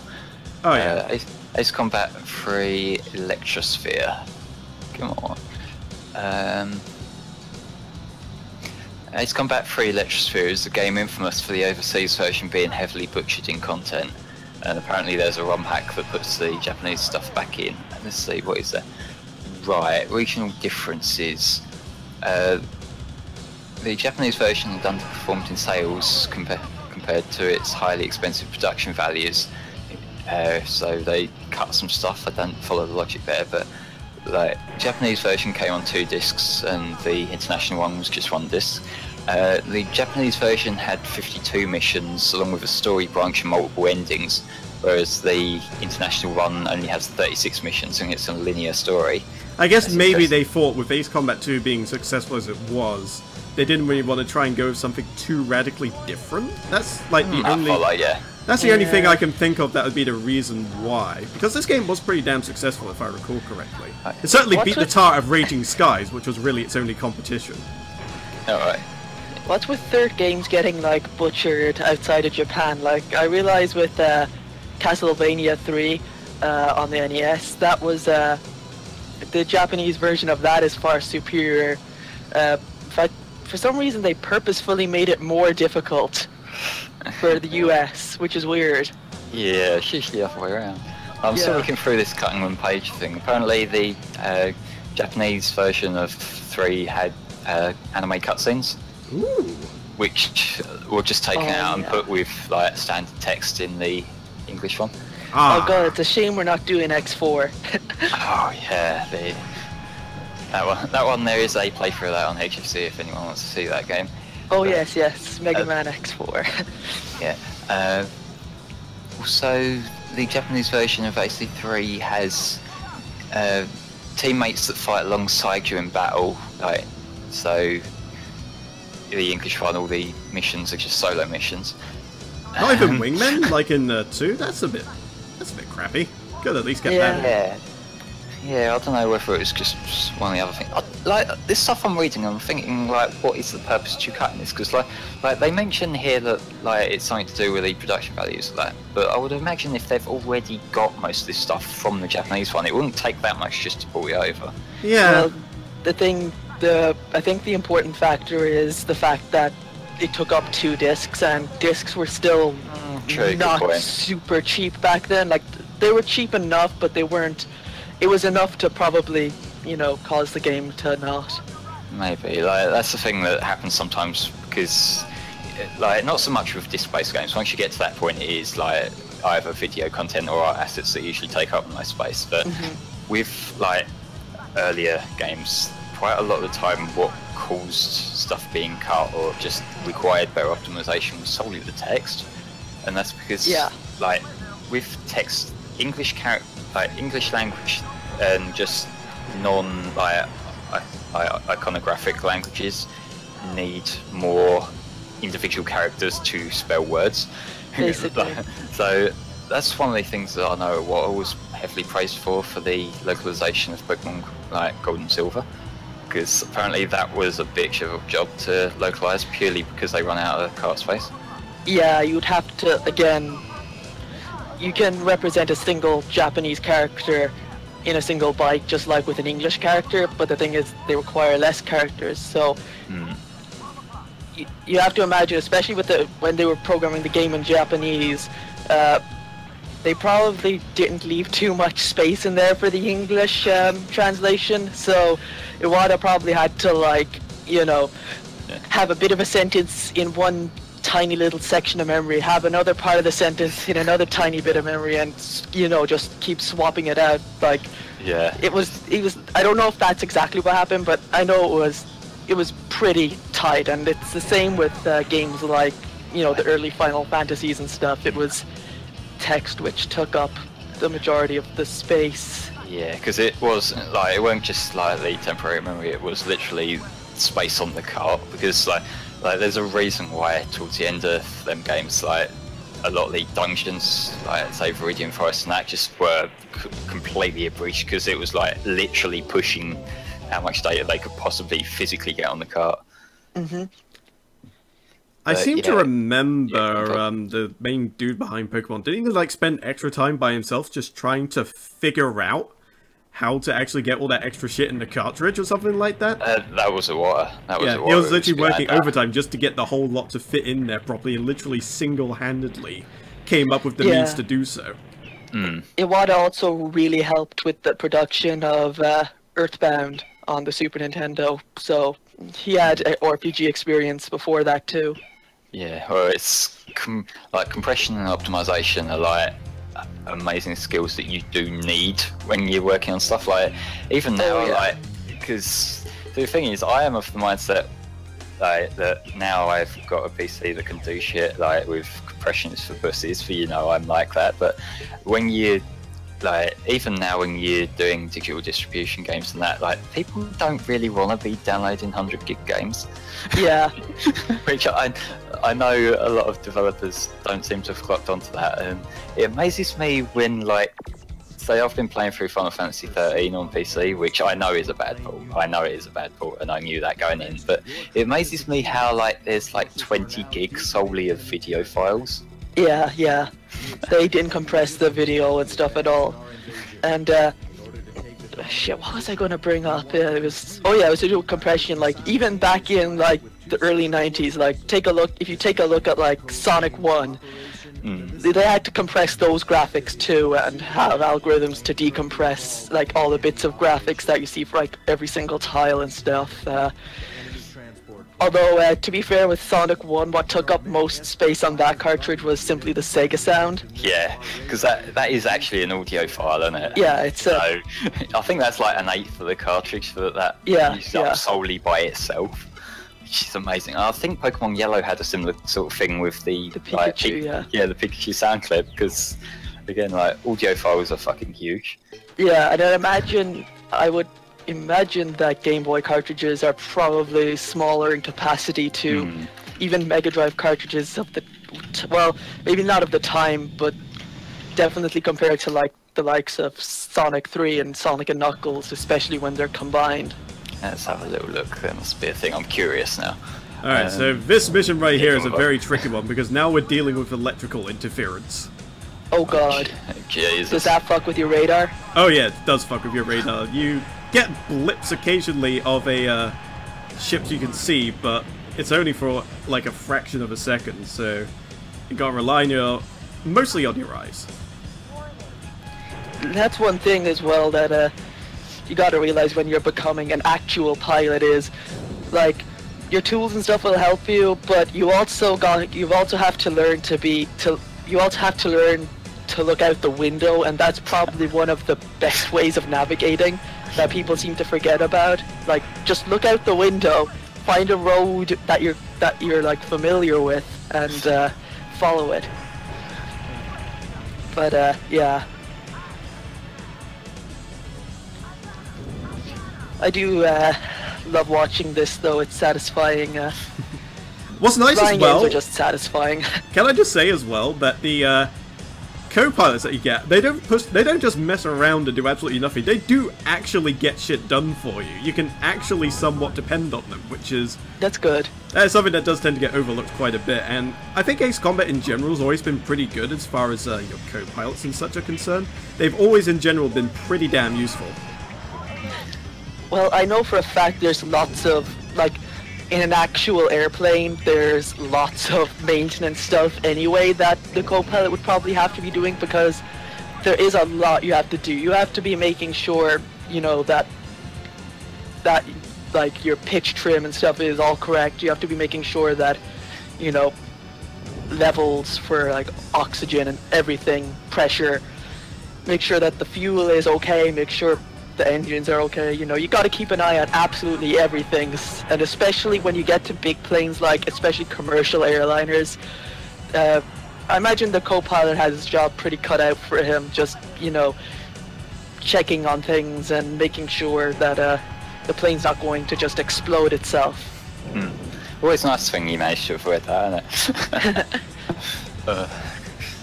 So yeah, you may not have noticed, but we also purchased a new plane recently, which is one I'm piloting at the moment, which is perhaps one of the more well-known planes in the fighter jet arsenal, the Su-35. A very, Cool. very, very nice brand of plane right there. Very solid, good strength and speed behind it. Basically a better version of the F-14, as far as this game's concerned, but I'm pretty sure it applies to real life as well. Nice. Is Wow. there an F-Zero? No. Unfortunately, we cannot channel our inner Captain Falcon and just pilot the Blue Falcon around for these. I don't think it has quite the same altitude that we would need for these kind of things. Alright, anyway. Let's go ahead and make a save. We got quite a lot of money for that one as well. That almost made up for all the money we spent on the Su-35. So, like, when we buy these planes, I assume you're buying them for, like, the whole arsenal, or like for the whole, like, group of people you're working with. Well, like, you are basically one person, assumedly. I'm pretty so sure you're just like a one millionaire going out. Yeah, you're buying literally all like the these- richest man on the planet and just buys fighter jets in his spare time or something with his salary. I don't know. I don't know. Yeah. If it paid that well, I would honestly consider it. Well, yeah. You know, I'd love to have just like a garage of fighter jets outside of like my elaborate mansion or something like that. You know, just park like a bomber just outside on the front porch. You know, something to scare the neighbors away. To be fair though, so if someone was that dirty rich, couldn't he just, like, pay the enemy not to attack him? I'm pretty sure there's more to it involved than money, to be honest with you. I think there may be country pride or factional pride or something of that like involved. Suppose. So thanks, just buy them. Just like, here's a gigantic wad of cash. Will you just leave us alone so we don't have to do all this? Yeah, Look, there's a gigantic wad of cash sitting here. Now, I'm going to go to sleep, and if my house is bombed in the morning and there's still the cash there, we're going to have a problem. or you can trade it all for what's in the box. This is a very awkward mission because you have to... It's another one of those low altitude ones, but it's a lot more wide open, and there are a lot of highly elevated targets as well that you have to deal with at the same time, so it's a really, really awkward balancing act compared to just getting to the end of the ravine to destroy the thing at the end, for instance. Yeah. So guys, I'm assuming neither of you are members of SAPS, are you? Not as far as I'm aware, unless something happened one night, I got really, really drunk and, you know, woke up one day, found out I joined this weird organization called SAPS or whatever the fuck it is. And now I'm getting newsletters twice a week. You do know what I'm talking about, right? Not quite, no. You may have to explain it just to make sure. You haven't... There was a PlayStation ad. It's one of the most legendary ads probably in the... Society Against PlayStation is what it stands for, and you know, they're hyping up the PlayStation as this really dangerous thing that you shouldn't let into your life because it'll turn you crazy. And remember to never underestimate the power of PlayStation. I love that clip. Yeah, it's so beautiful. I don't know, one of the few PlayStation commercials I actually remember is the one with the damn squirrels. I can't! I'm playing Nut! But now there's Portable Nut! What? I love the one for... there's one for Crash Bandicoot where it's just this guy dressed as Crash Bandicoot, like, causing havoc in a mall, and the whole thing is like set up like a police program, just showing like Crash just like messing around in a grocery store. It's hilarious. Which of the Crash games was it that the Japanese one had that stupid music video at the start? I can't remember. I think it might have been 2. There's one of them where in the Japanese version there's this really wacky music video where like there's this guy just dressed in a Crash Bandicoot suit just running around, and it's like some weird song to it. There was also this guy dressed as Crash Bandicoot outside Nintendo's offices. When did that happen? That sounds funny. I don't know. Alright, so now that we've gotten close enough, we are now no longer at the low altitude point of the game. But now everything is on our ass at once, so we've got to be very careful here. You can, in theory, just bum rush it, but I kind of want to take out these guys. Yeah, gotta be careful. Alright, that's one down. There's apparently 4 of these dudes, so... They're like a proper concentrated squadron, like with the Raspberries in Ace Combat 5, just not nearly as good. Null Vortex says to not forget to destroy the planes that are parked on the ground. Oh yeah, I mean that would be the smart thing to do, obviously. Of course, they don't really think of it. They just say, yeah, just take out the radar base. We'll like send up a cleanup crew afterwards to take care of the rest. Air janitors. Yeah, they just arm the janitors in like their own like F-14s or whatever and just send them out. Yeah, we got the cleanup crew there already. Just, you know, take 5. We'll take care of the rest.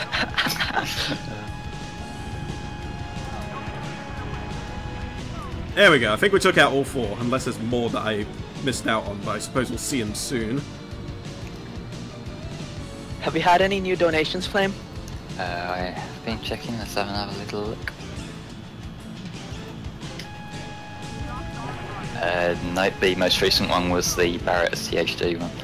Ah, okay. Come on, guys. I'm sure we can do a little better. If you have any bit of spare change, and you know, even $1 will go a long way. You know, if you're worried about like what you have not being enough, like if that's what's like stopping you, don't worry about that. Every little bit helps. It's all going to a great cause for kids. So, you know, if you have the spare change, obviously obviously you need to buy food and pay bills and shit, then that comes first. But you know, if you have some spare change, you can, if you want to donate it, you can.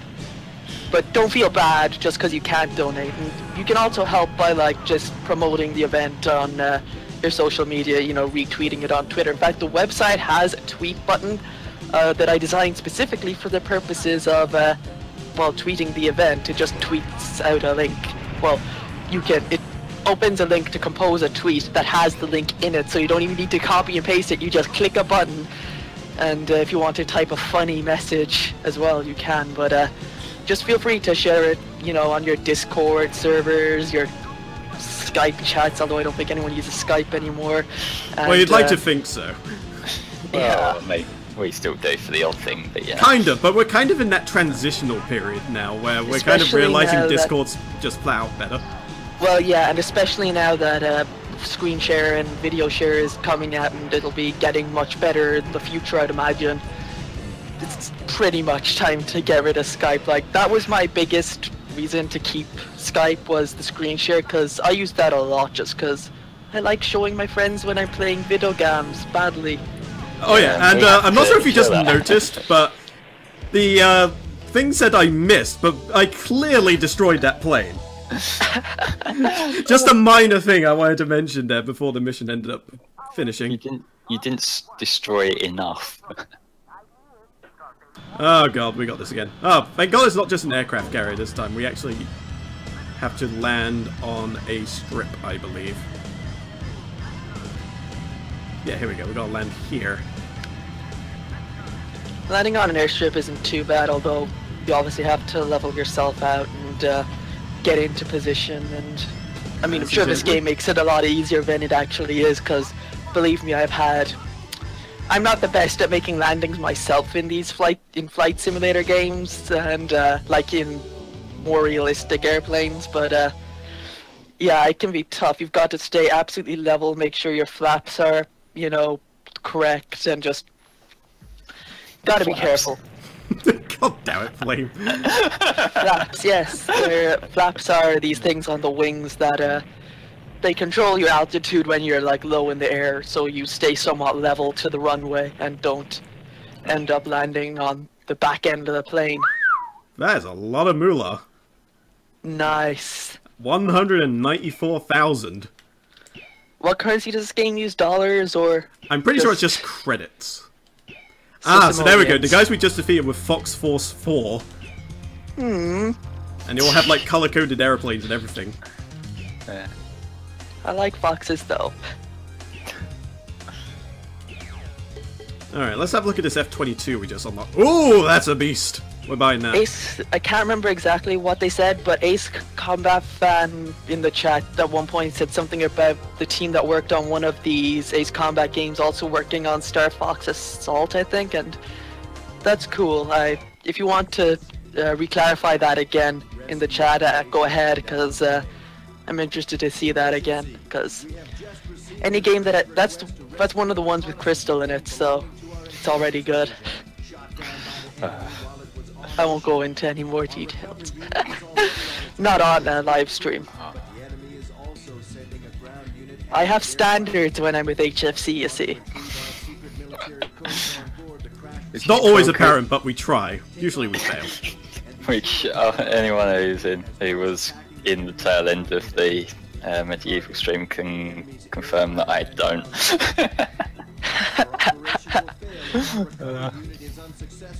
I mean, if someone's gonna bring this channel down to shit, it might as well be me. Yep, we count on you for that. Just doing my job. I'm sure I could probably be more of a PR disaster if you wanted me to. Let's not. Well, yeah, I'm not sure. Have we gotten any donations? No, I'm watching it go, yeah. Okay, fair enough. Yeah. We should just get subliminal messages for these streams, like just like how the clip that's like mostly transparent, but it's like just flashes donate every couple of minutes. Even at the Osh. Yeah, like you joke, but like what I thought was really funny was Tanner had a thing on stream during Medieval that was just in a very low opacity, and it just said like flame your tasty anime site, sorry email is trash or something like that. Oh my very god! Low opacity, and it was in like for probably about 4 hours before he said, "Oh yeah, this has been here the whole time," and turned it up so we could see it. That reminded me of when Floof was playing some Sonic game or something. When Floof has a graphic, and I also have it too, of the unregistered HyperCam 2 logo that he likes to put on his streams. Yeah, for that extra taste of professionalism. Yes. And the thing is, you can't. I think you can get like I think HyperCam 2 is legitimately free now, like without that watermark. Wow, really? We Yeah, must have really gone years up in ago. the world. Well, Let's see what. no one uses it anymore. I mean, you're gonna True use that. OBS if you're going to be like recording games or stuff. So I still remember I have a bunch of those old Fraxy videos that have that watermark on there, and it's like those are some of the first videos I ever made. Use shallow play for just screen capture. The thing there though is that it records in like variable frame rate, and Premiere doesn't play nice with that in MP4. oh But- yes. But my little workaround that I found after Total Biscuit tweeted out something about it is that if you just rename that MP4 file to To like an what? AVI. No, not an AVI. Well, not If you AVI. if you rename it to a .dif and then dump Oh, it yes. into Premiere, then like despite it being an MP4 file like the H.264 in that container, for some reason it doesn't desync it. That's So- really weird because file extensions in the first place are just text. There's like just because something says it's an MP4 or says it's a .diff doesn't mean it is. What matters is the file headers and the actual makeup of the file's data. There's like hidden shit in there that like, you know, tells a program, oh, this is an MP4. That's why you can't just, you know, check whether a file is valid based on the extension if you're ever making an online form. You have to check like to make sure that it actually is an MP4. Because Yeah. you could just be uploading an executable with the .mp4 extension and just have it execute. Babby's first trollware. Yeah, basically. Like, it's either that or you know the compressed zip SQL file injection. or no, the zip file that you expand it and it's too big for your hard drive and it fucks it up. Oh, yes. I've seen some of them around before. Like that's old school trollware, isn't it? Yeah. Or the most simple one of all, which is the like HTML file that has infinite like alert commands. Oh god.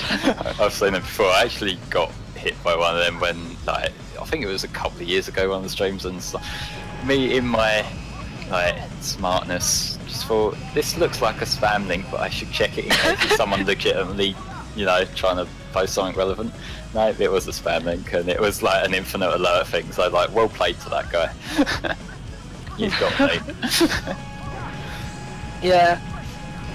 This You game can looks just like you can just disable JavaScript, but you can, sorry. but no, I'm just reading the chat. This game looks like Hawks except competent. It is a bit, yes. I mean, Ace Combat were pioneers of this kind of game around this time. yeah, I can imagine it. Again, it looks really fun. It looks like something you would have seen in the arcades around that time, which is what Konami were going for with the early PS1 games they released. They wanted the PS1. They wanted the PS1 to be pretty much arcade perfect, because that's what game systems since like the Mega Drive, well, since the NES, the Mega Drive were going for. The Mega Drive sort of got it with Streets of Rage and stuff like that, but the PlayStation really perfected that sort of idea of consoles being as good as the arcades. Yeah, that's when we started to really see it, although N64 gave a good effort, especially with Killer Instinct 2, but unfortunately it Yeah. just wasn't quite the same. You could tell there was just something missing from it that the arcade cabinets had. Well, the N64 suffered like as a whole from Nintendo's arbitrary cartridge bullshit. Which, you know, that's the thing, like, when every game is going to be overpriced because they got to sell you a massive wad of plastic, that's kind of a shot in the foot to start with. Yeah. Also, I believe the PlayStation was built upon existing arcade hardware, if not older arcade hardware, but still existing arcade hardware. Same with the Mega Drive. The Mega Drive was built off the Sega System 16 board, I believe, and it was basically a Mega Drive, but with a few more processors to deal with sound and stuff. Although the Mega Drive does have 2 processors, but this is the Sonython, so we'll talk about the Sonython's we'll talk about the PlayStation's technical specifics, will we? Well, yeah, I mean, if we get to the point where we eventually do a Sega-thon, we could always talk about it more then in depth. Yeah, that could be a cool one, actually. There's, like, we did Sonic, obviously, but there's a lot of other Sega stuff that we could probably cover in this. It would give me an excuse to do like Phantasy Sonic? Star 4. Yeah. Well, I suppose you do like to save the big game for the end, don't you? So that could be... That could be one of the big games. I mean, it's not nearly as long as some of the other RPGs as well, since it's obviously a Mega Drive type one. There's only so much you can fit, but it's got a decent amount of length to it. Also, dibs on Worcester. Just saying. Alright, yeah. I'll do Streets of Rage 2. I love that game. Oh, I remember that one, because me and Snake did a co-op of that during the when I was getting into live stream for the first time. Oh, so yes, we could probably yes, do that yes. again. Oh yeah, that would be so fucking good. I love Streets of Rage 2. It's one of my favorite games of all time. I believe the actual stream is still up on the HFC YouTube channel. I'm Yeah, pretty it sure is. Yeah, it's. I remember we put the archive up there. Alright, so any special planes this time around, or are we just dealing with generic nonsense? Loads of SU... Big Bad Mam. Okay. Huh? That's a big piece of beef right there. Okay, well I can tell you that the processor in the PlayStation, the main processor, is a MIPS processor, which I don't like MIPS myself. I prefer... MIPS is what's called a reduced instruction set architecture processor. Basically, it has less instructions that it can do. I prefer the opposite, which is CISC, which has complex instructions, just because I like being able to use complex instruction sets. But we're getting into really technical stuff that the chat probably doesn't even understand unless they're like into programming processors. MIPS is also the name of the rabbit in Super Mario 64. Cool. That might be because the N64 also has a MIPS processor. It's probably not. They probably just thought it sounded cute. Possibly, although... but yeah, RISC CPUs were starting to become popular at the time, and RISC CPUs are very popular. ARM is one of the most popular, I think it is now the most popular format of processor in the world, simply because it's used in like every single phone now. ARM stands for Advanced RISC Architecture, I think, or something like that. It used to stand for Acorn RISC Architecture, I think, but or something. Sorry, machine is the M. Sorry, but Acorn was a company who produced. They were a British company who produced home computers back in the days of the Commodore 64, and they made the BBC Micro, they made the Acorn Electron. Also, BBC Micro sounds like a bit of, what's the word? What's the word for a thing that, like, contradicts itself? Not paradox, but... Contradiction, I don't know. Man, these SU-37s are something else, alright. They're not afraid to fly directly into you. And getting in behind them is pretty damn difficult, but there we go. We managed to take one of them pilots. out. Well, one of them came right up close to me. I'm not sure what the hell that guy was thinking. Ah, yes, it's an oxymoron. Thanks, Ace Combat Fan 21. By the way, the BBC and the BBC Micro is the British Broadcasting Corporation, not the other thing.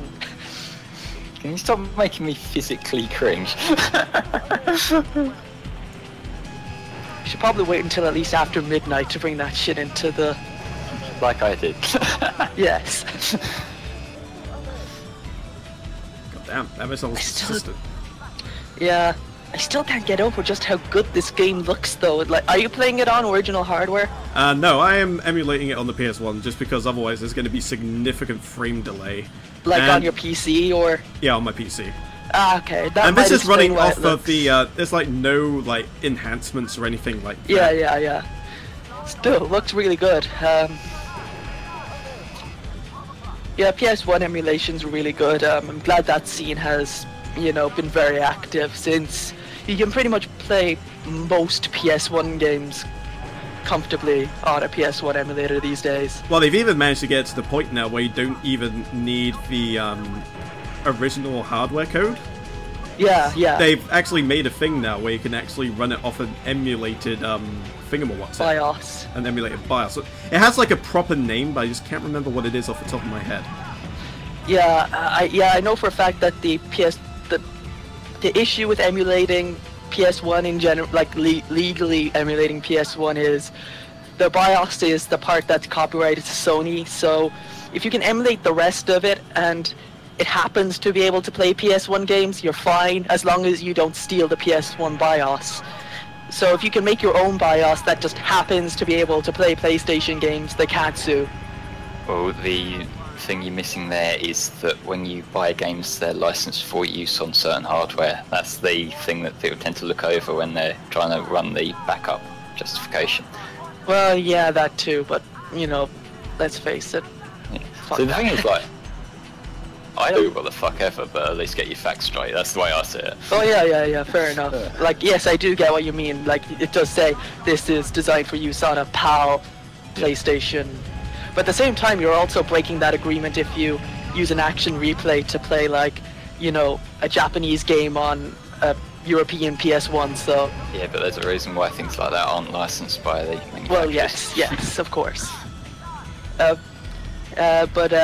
Actually, one thing, actually, there was this emulator back in the day called Bleem. It was an early commercial emulator for PlayStation 1 on the PC, and it caused a lot of controversy because Sony eventually sued over it.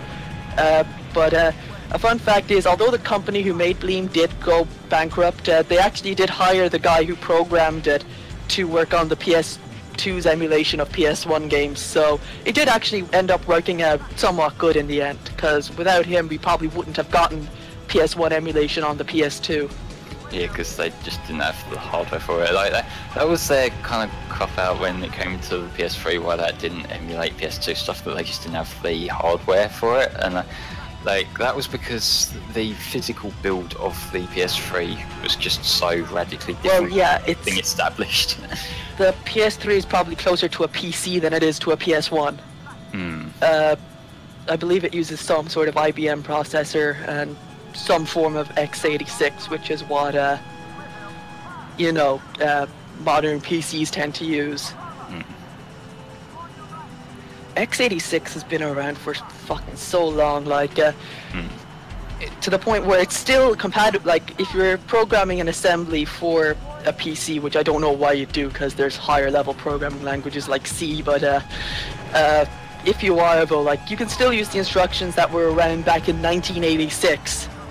Or back even in 1981, when, or back in the, I think the 8086 processor first came out, either in the very early 80s or late 70s, but Christ, I love talking about processors.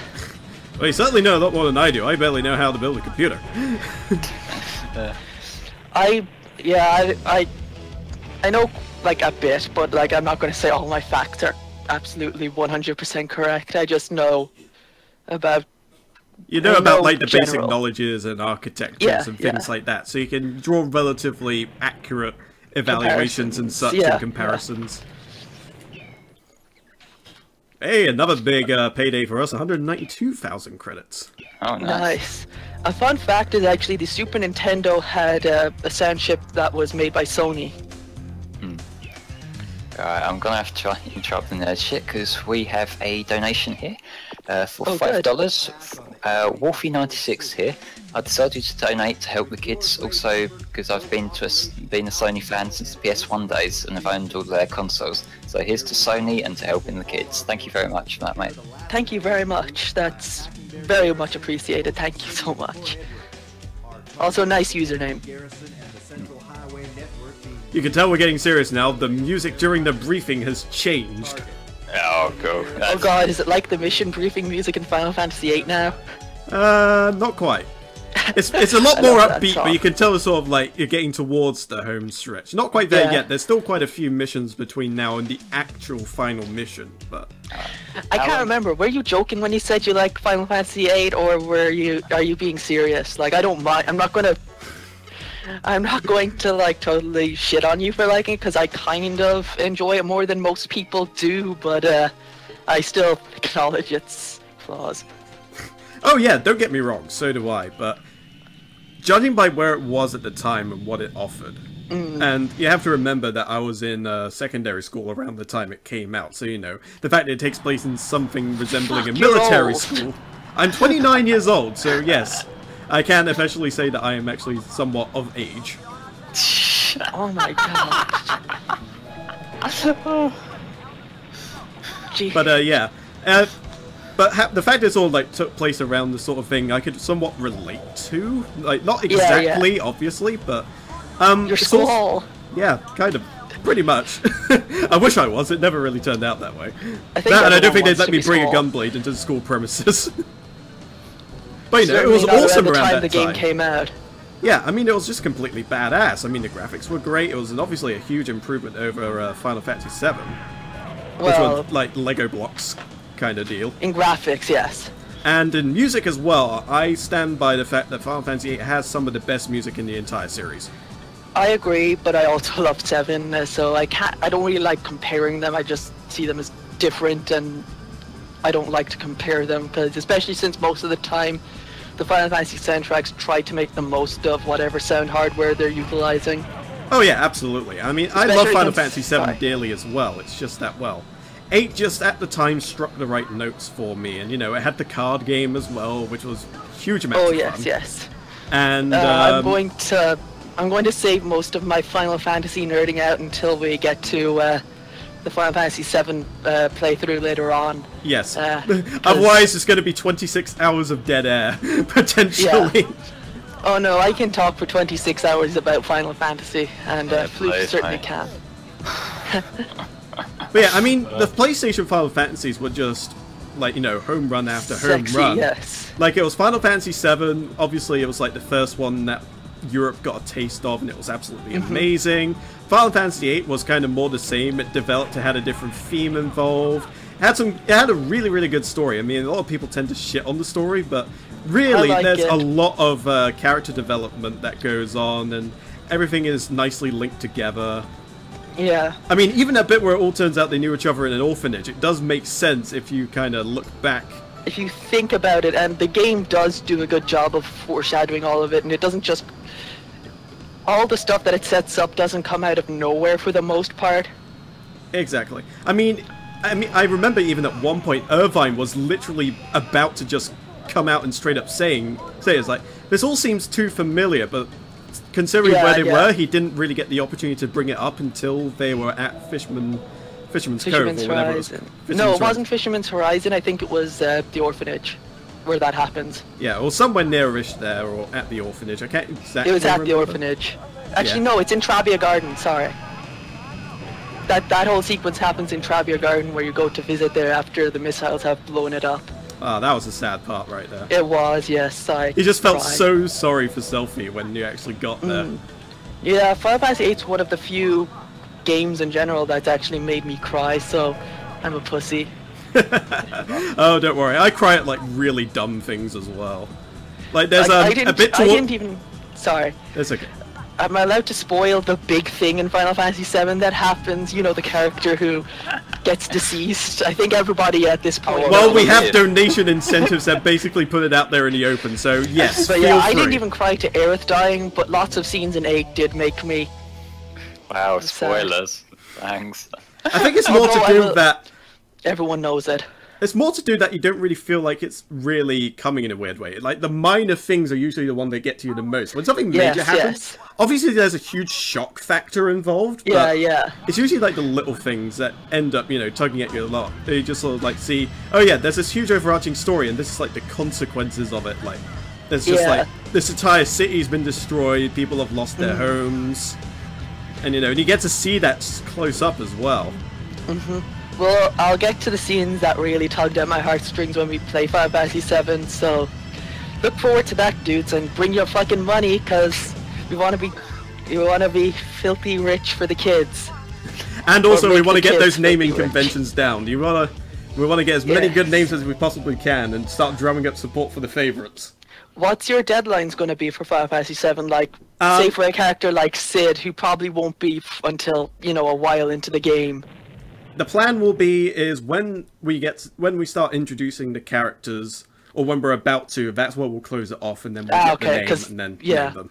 And that way it gives a fair shot for those who come by later on in the marathon, and then they can see that, oh, we can get Sid or Vincent, for instance. So if you really wanted to, you could just leave Vincent until the final dungeon. I could, but I'll probably get him quite early on. Yeah, I usually get him as soon as possible too. Oh, I get Yuffie as soon as possible as well. Same. She's incredible. I like getting before I actually go into Janoon, because then you get that scene where he's seasick, and then you get the tranquilizers and give him to her. Yes, I love that. We'll get to that. We'll get to it. Also, Square made a bunch of other good RPGs for the PlayStation, like Parasite Eve and stuff. Did they make Vagrant Story as well, or is that somebody else I'm thinking of? No, they did, I believe. Ah, yeah, that's a good Air one. Gaze.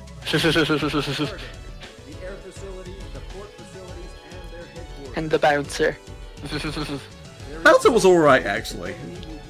You know, it wasn't great since it was like one of those really early PS2 games that sort of came out around the same time as the console's release, so those games usually end up being a lot rougher than what they could have been, perhaps. Because, you know, it's all new hardware and such, so you got to expect it. Well, that and Square were basically, they had their hand forced by Nintendo. They had to switch from supporting the Nintendo 64 to the PlayStation pretty sharpishly. Because, I mean, they had already developed, like, a demo and stuff for the N64, but then when they heard it was cartridges, they were like, yeah, fuck that shit, we're going to Sony. And Sony gave them a huge advertising budget, which worked out well in their favor, because if they had stuck to the N64, Final Fantasy VII would not have been as popular at all. It wouldn't have had the reach it had, because PlayStation reached out to absolutely everyone. If you were a grandmother, there was probably a PlayStation ad aimed at you. I remember I got a VHS tape for when the PS2 was sort of on the cusp of being released. Yeah. And that had like all the games that were coming out on release. And I remember seeing one for Orphan Scion of Sorcery. And I thought that was the shit. And it turned out that when I got it, it wasn't nearly as good. It had repetitive dialogue, some of the puzzles were just needlessly overcomplicated, and there wasn't really much in the way of like battle scenes and things like that. Yeah. It played more like a puzzle game than like a RPG, I would say. And the final boss especially, that guy was hell. I remember spending hours and days just trying to figure out how to beat that guy. And I mean, it wasn't even the point about the game being good at that point, I just felt like I had to beat him just to have some closure. Yeah. But you know, it was like literally my first PS2 game, so it will still hold a special place in my heart, even though it is kind of crap. Yeah. So, you doing alright, Flame? Yeah, I'm here. I just have nothing to inject when you're talking about RPG stuff. Oh, fair enough. Any new donations? I'll read off the most recent one. Okay. Apparently, according to Tom in chat, Medieval should be up like in a little while because he's downloading it from Tanner now. Because that one, it took us a little while to get that ready for the YouTube channel because fair enough. Tanner was having some internet issues which caused a lot of frame drop issues and a few other quality issues, and so we were depending on his local recording for it. Oh, it won't be soon, it's 17 gigs. Bloody hell, that is a long ass file. Well, to be fair, that's about the norm for some of the stuff I sent Tom for Hellfire playthroughs, so... Oh god, yeah, How big was the Sonic 06 long play that you uploaded? Oh, that was 96. Jesus. Well, compression is for pussies, I'm sorry. I know, but like, Jesus. But to be fair, it's 11.5 hours, like my Sonic 06 run, so I was expecting it to be pretty big, because I ain't compromising on quality for it. Compromising on quality for Sonic 06? Well, to be fair, it's sharp, and it runs at 60 frames sometimes. I'm preserving that. Yeah. But yeah, Volk, out of curiosity, how far through the game do you think we are, just so we can give Snake a heads up? Because I think you were saying we're going a bit faster. I'd say probably a little bit. I'd say we're either on or just over 3/4 of the way there. I can't remember exactly how many missions there are, but I think we're on like mission 18 now or something like that. Oh, right, okay, fair play. God Flame, you know, with your fucking 10 billion gigabyte files. No, won't be soon. Won't be soon. That's all I had to say. Thanks for watching. Bye. Oh, hey Tom. Love you, Tom. That was a rat and a half. What the hell brought that along? Flame. I got to hear Tom's voice. What? And Tom 64 is choking on my gallbladder. What an honor. Fuck. I get to listen. I'm okay. I get to listen to Tom during the Entwined playthrough, so I'm happy. Yeah. Tom has a beautiful voice. Okay, I honestly thought I was going to crash into the building there, but apparently not. Yeah, try to avoid them, unless they're the ones you're trying to destroy, in which case, God. no, shoot them. That reminds me, have any of you seen the Postal movie by U-Ball? No. No, thankfully It's a I terrible haven't. movie, but the opening is so fucking bad. I'm not even going to talk about it just because it's absolutely tasteless, so there's no point in talking about it. But if you've seen it, you probably know what I'm thinking about. Yeah, Tom says I had my fan on so my sounded like shit. Yeah, we heard it. In all your scratchy mic quality, it was great. I'm a fan of your voice, Tom. Now you're getting creepy. I'm not, I'm just saying I like his voice. Jesus. There's a whole Twitter dedicated to your voice, Flame. I know, but I thrive on the attention. So yeah. Anyway, we have another donation from Wolfie96. I was wondering if any of you guys had played Legends of Dragoon. Also, I remember buying the Tarzan PS2 game and Legends of Wrestling when PS2 came out along, just to bring it. So, either of you played Legends of Dragoon? No, sorry. I think I remember playing it around a friend's house, but apart from that, I don't really remember much of it. Oh, by the way, it does look like the game is ending right now, but I believe there is actually more to it. Unless I've done something horribly wrong. Oh, so it's Sonic and the Black Knight credits. I think so, although usually I seem to remember it actually just going straight back to the screen, but we'll see. Yeah, well, only one way to find out. Yeah, it'll be fine either way. Yeah. If not, I suppose just have to bump Snake up a bit quicker. Dom is asking who even runs the Flames voice account. I don't know, I think it might be Carson. He was my idea of who it might be. I don't know for certain, but I think it's Carson. Carson was super drunk last night, it was odd. That doesn't surprise me. No, like, he wasn't able to type drunk. That Like, he also was doesn't just- surprise me. Bear in yeah. mind, I've known the guy for a long time. I know his quirks, I think. Yeah. Yeah, that's an extreme amount of drunk right there, I'm not sure. Yeah, I'm yeah. not sure if I've ever heard of anybody being too drunk to type. Yeah, that's my usual feel for people. Like, if they're drunk, then it's likely, okay, Yeah. you do you, but stay the fuck away from me. Yeah, I understand. Yeah. That's why I wasn't on Medieval, because I had gotten a Yeah. bit drunk myself, and I didn't want to annoy Flame, so... Yeah, that's our rule, because Mia doesn't do the happy, excitable drunk. Mia does the whiny bitch drunk, so... It depends. Sometimes I do the happy, excitable drunk, but I'm still just super obnoxious, so... Yeah, either way, it's like, Mia's not allowed For the to stream sake when of- drunk. Well, That was these my streams. rule. Yeah. If you want to see me drunk, you can watch my own streams, but I'm not going to plug myself since this is a charity marathon. I will plug the charity, though. Child's Play. They do excellent work for children, you know. Someone also mentioned in the donations, you know, just going to hospitals for tests and just having to sit around, that's also really fucking boring. Every couple of months I have to go up to a hospital up the country for hormone tests and stuff like that, and believe me, apart from my friend being there to sort of keep me company, who also goes, basically we have it set up so that we get our appointments on the same day and roughly the same time, so, but apart from that, you know, it would be cool to be able to play, you know, like fucking Spyro or something. Well, I think... But, you know, I think that, you know, anything that can get a kid's mind off, you know, I don't like to say pain because it's kind of mean to think about, but anything that can help get the kid's mind off whatever they're sick with, The you know, is a hospital good bollocks, thing. Yeah. And just hospital bollocks in general, you know what hospitals are like, fucking terrible doctors almost putting shampoo on you instead of itch cream, like what happened to me when I was in hospital. That sounds amazing. Yeah. I wouldn't say amazing, but...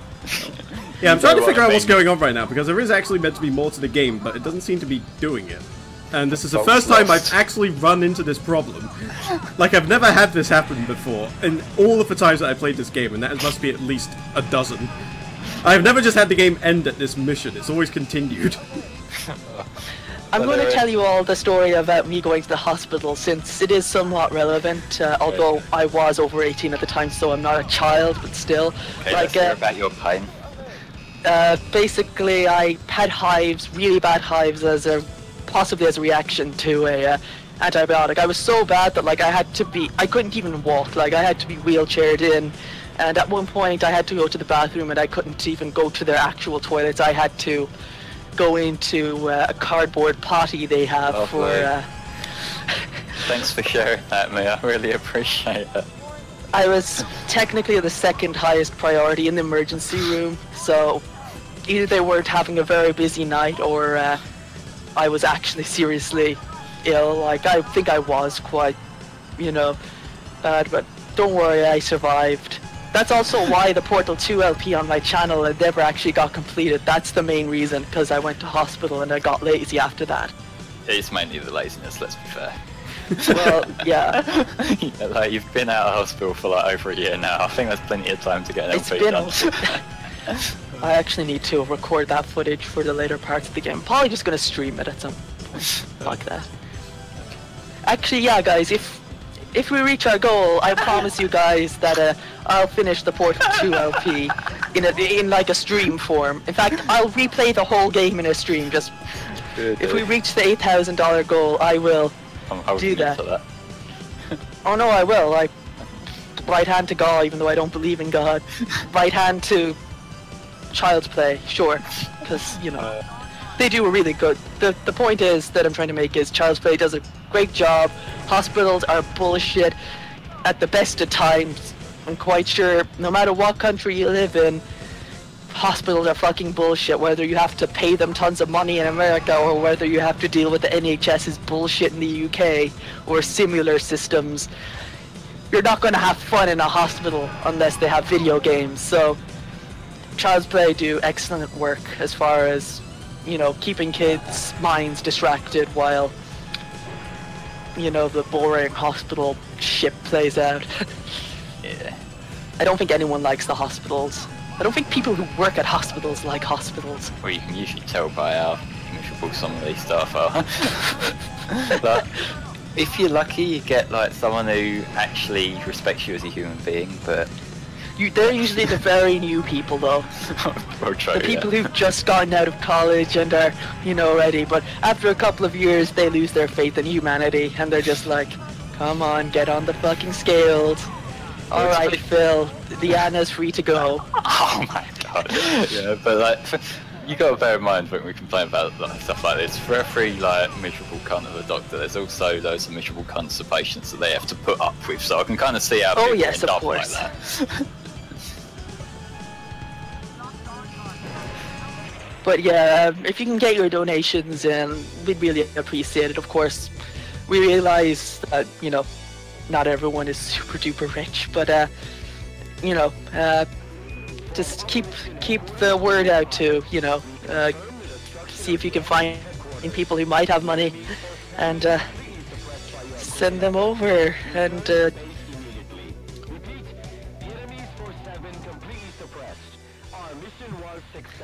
yeah.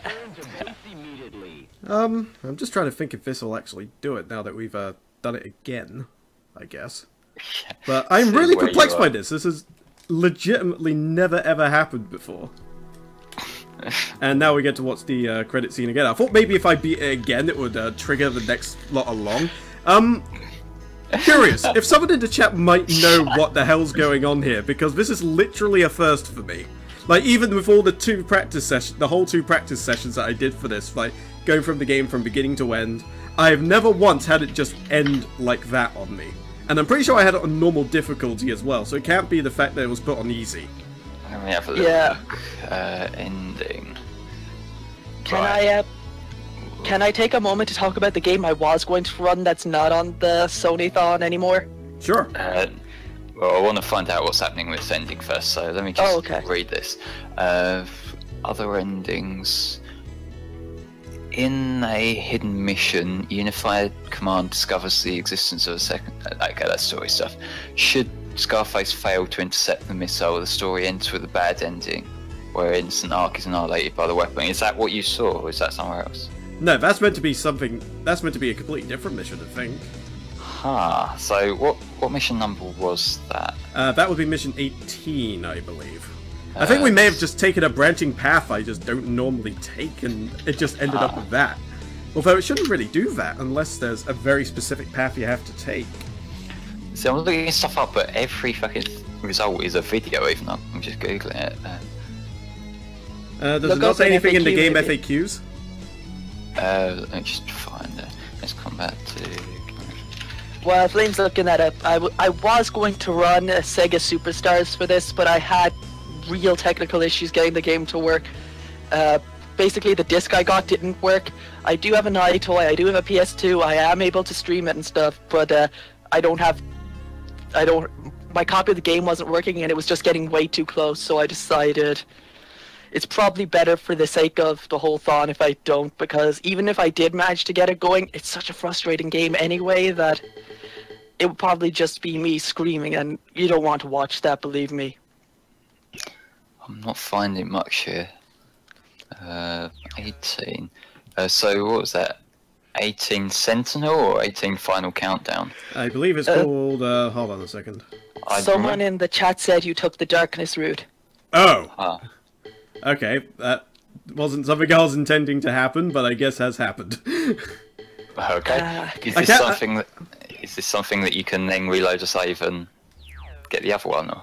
I don't think I can, although usually when you do your cleared mission save, that usually lets you go back to the missions that you've already done, and you can go back and forth and do all the scenarios that way. Who is in the chat? Oh, okay, apparently that's not an actual route. Oh, okay. Right, let's see. So, I remember seeing Final Countdown on screen at one point. I don't know whether that will be something else though. Let's have a little look in Game Figure. Right. Oh, Path B. It's a Dark Star. Metal Gear Solid Part 1 is up on the HFC channels if you want to watch it, by the way, guys. Okay, not following this guide, so fuck. I'm not good at guide reading, if you can't tell. So where are the sort of cut-off points? Yeah, I think literally we just took a route that just doesn't allow us to do what we normally do, which is a bit of a shame, but I suppose there's not really much we can do about it, unfortunately.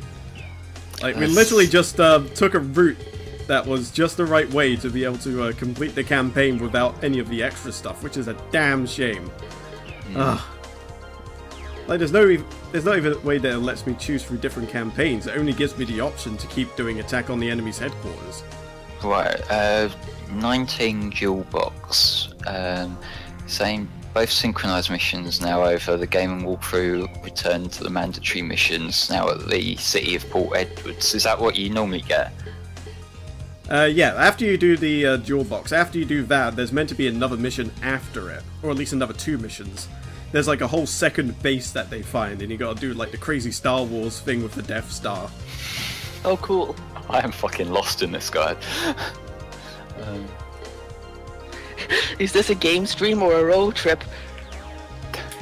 Right, there's a thing under 18A Sentinel saying if you don't north enough, you may not find the YF-23As or F-117As. It says just to be safe, don't bring a wingman. So shall we try it again this time without a wingman? That is Sentinel. Is that like 2 different parts of Mission 18? Well, the one that we got at the moment is Kingpin. Kingpin, where's that? Oh, that... On here, Kingpin is written down as 20. On the guide, it's written as 20 Kingpin. Yeah, very bizarre. Yeah. Have you like got a different version of it? Like. No, this was the same version that I've been playing and practicing with for as long as I can remember. Oh, we may. I even lost. transferred this from my old PC just to make sure. Oh, we may need to bump Snake up a bit. I don't know. Yeah, by the looks of it. Sorry about that, guys. There was actually meant to be more to it than that, but unfortunately, I've kind of been caught in a bit of a rut here. I apparently took a path that I shouldn't have done.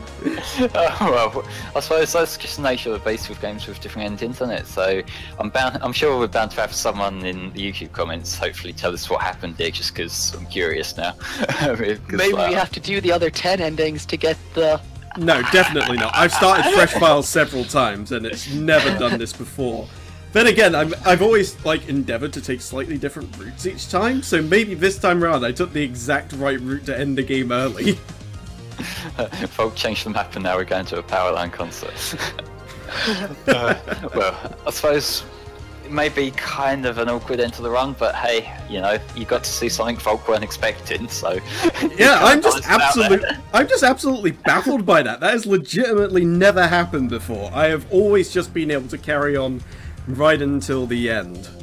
Let me just ask if Snake's ready to go. I'm just trying to think, because I don't really like the idea of just sort of leaving it like this at the same time. Maybe if there's like time during the Sonython, maybe I can find my way into like getting another proper complete file sorted out, and then maybe from there, like showing off the missions that may have been missed. That might be a decent enough compromise, but still, I would have liked to have done it whilst the game was actually there, but you get kind of a gist of what's going on. Are you opening any other days? Because like, I'll take it if you do get the up to that point and it carries on, it would probably only be a short burst of gameplay, wouldn't it? Yeah, it would. It would be like maybe half hour or so.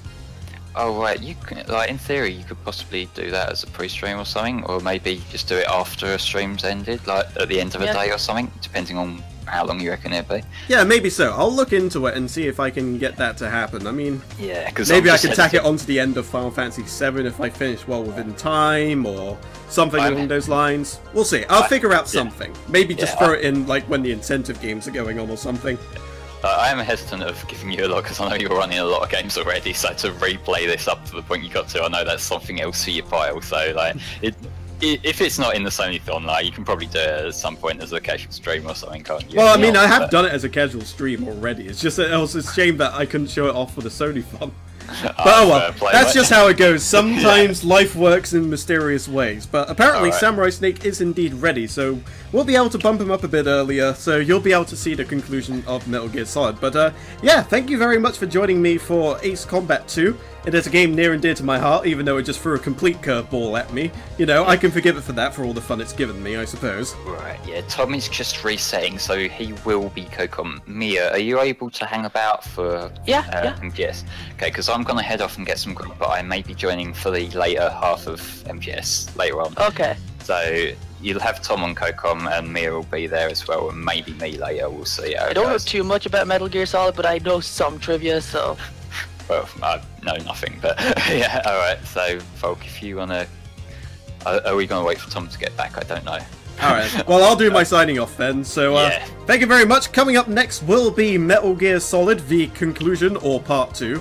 And Maya and Flame, or Mia and Flame, depending on which one it is, I still forget. Thank you very much for joining me, and I'll see you guys later in the evening, because I will be back with some Gran Turismo 2 later on in the day. Thank you very much again, and we'll see you soon with Metal Gear Solid. Thank you very much, guys.